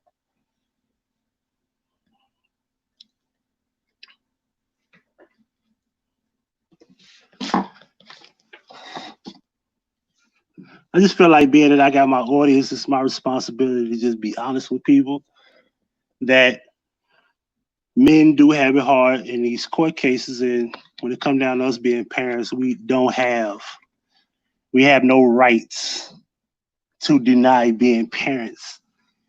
Women do, i.e. abortions. You can give your baby up for adoption. You're not opted. You're not forced to be a parent. Men are forced to be parents. Even before and after they give birth. This ain't up for debate. That's why I said, like, why would we debate that? Men can't even force you to have an abortion. Hell, when you have the baby, you can't force you to say no unless you just don't sign a birth certificate. You don't have no rights, but push come to shove, they force you to take a blood test. They can force you to do that too.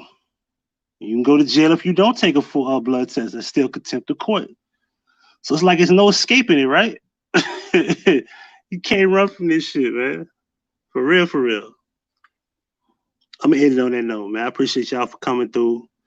This is a very exciting live. You didn't catch the first half. We was talking about Marques Houston, and I stand by it, even though I don't necessarily, personally, I would not be with a 19-year-old. I definitely wouldn't want my 19-year-old daughter to be married to a 38-year-old. However, if what he says is true, I am happy for the guy. And I'm going to leave it at that, and I'm going to stand on that. Until further notice, I don't think there's nothing wrong with it.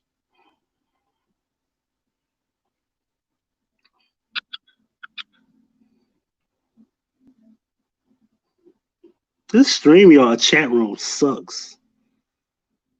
This StreamYard chat room just popped up with like all 5 comments at one time. I didn't even see not one. I didn't see it scroll or nothing. They ain't fixed this shit yet. I need to get this shit together, man.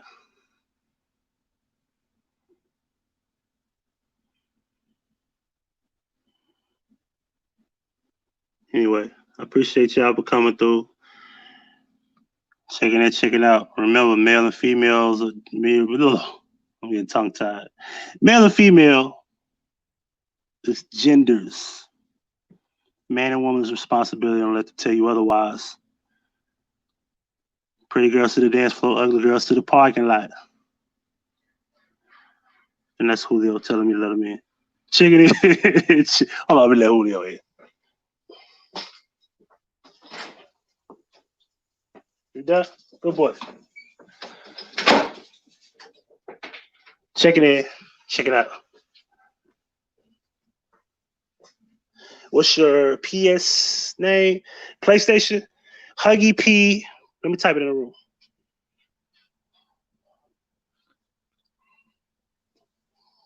You better not touch my bag, who? I hear you. Don't touch my bag.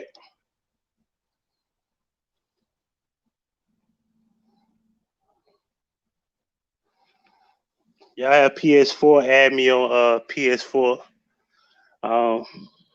I rarely play my game. The last time y'all see me upload that game, the last time I played it, I don't got nothing new.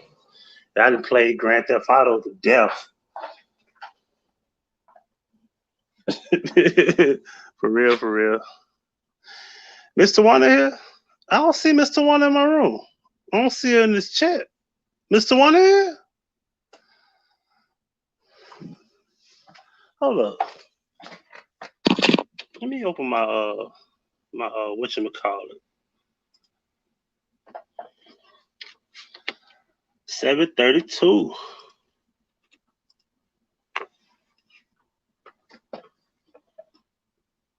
Let me see my chat room. Hold on.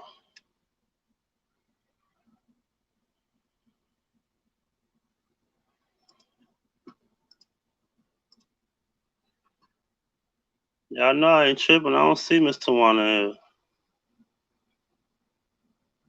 I don't get why the hell Mr. Wanda's in my chat. Y'all see Mr. Wanda in my chat room? I don't see Mr. Wanda. Hello, Cortez.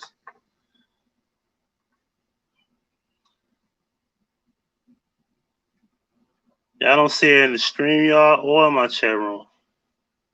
Y'all see her, but I don't see her. That's weird. And M. Brown got that same problem when she said M. Brown be in my room and I don't see M. Brown. I never do. She read it. Let me log out to my other account.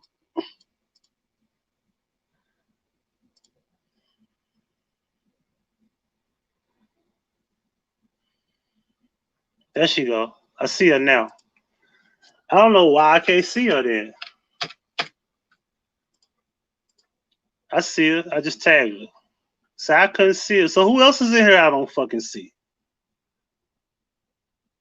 Yeah, Mr. Wanda been all in my chat room. I ain't even see Mr. Wanda. Now YouTube, I don't know what that's about. Yeah, I didn't see you. I see you now because I'm in my other account. I don't know what that means. I don't know, Miss Brown. M. Brown got that same problem. She be in my room and I don't even see her in the room. What was funny is I saw on StreamYard one time and didn't see her in the chat room, which was weird. I said, damn, I got to see M. Brown in the chat room on my StreamYard, but I couldn't see her in the chat room on YouTube, which was, I don't know. I'm talking too much at this point, man. I'm finna get up out of here for jump in the shower. Checking in, checking out. Peace. Y'all have a good morning.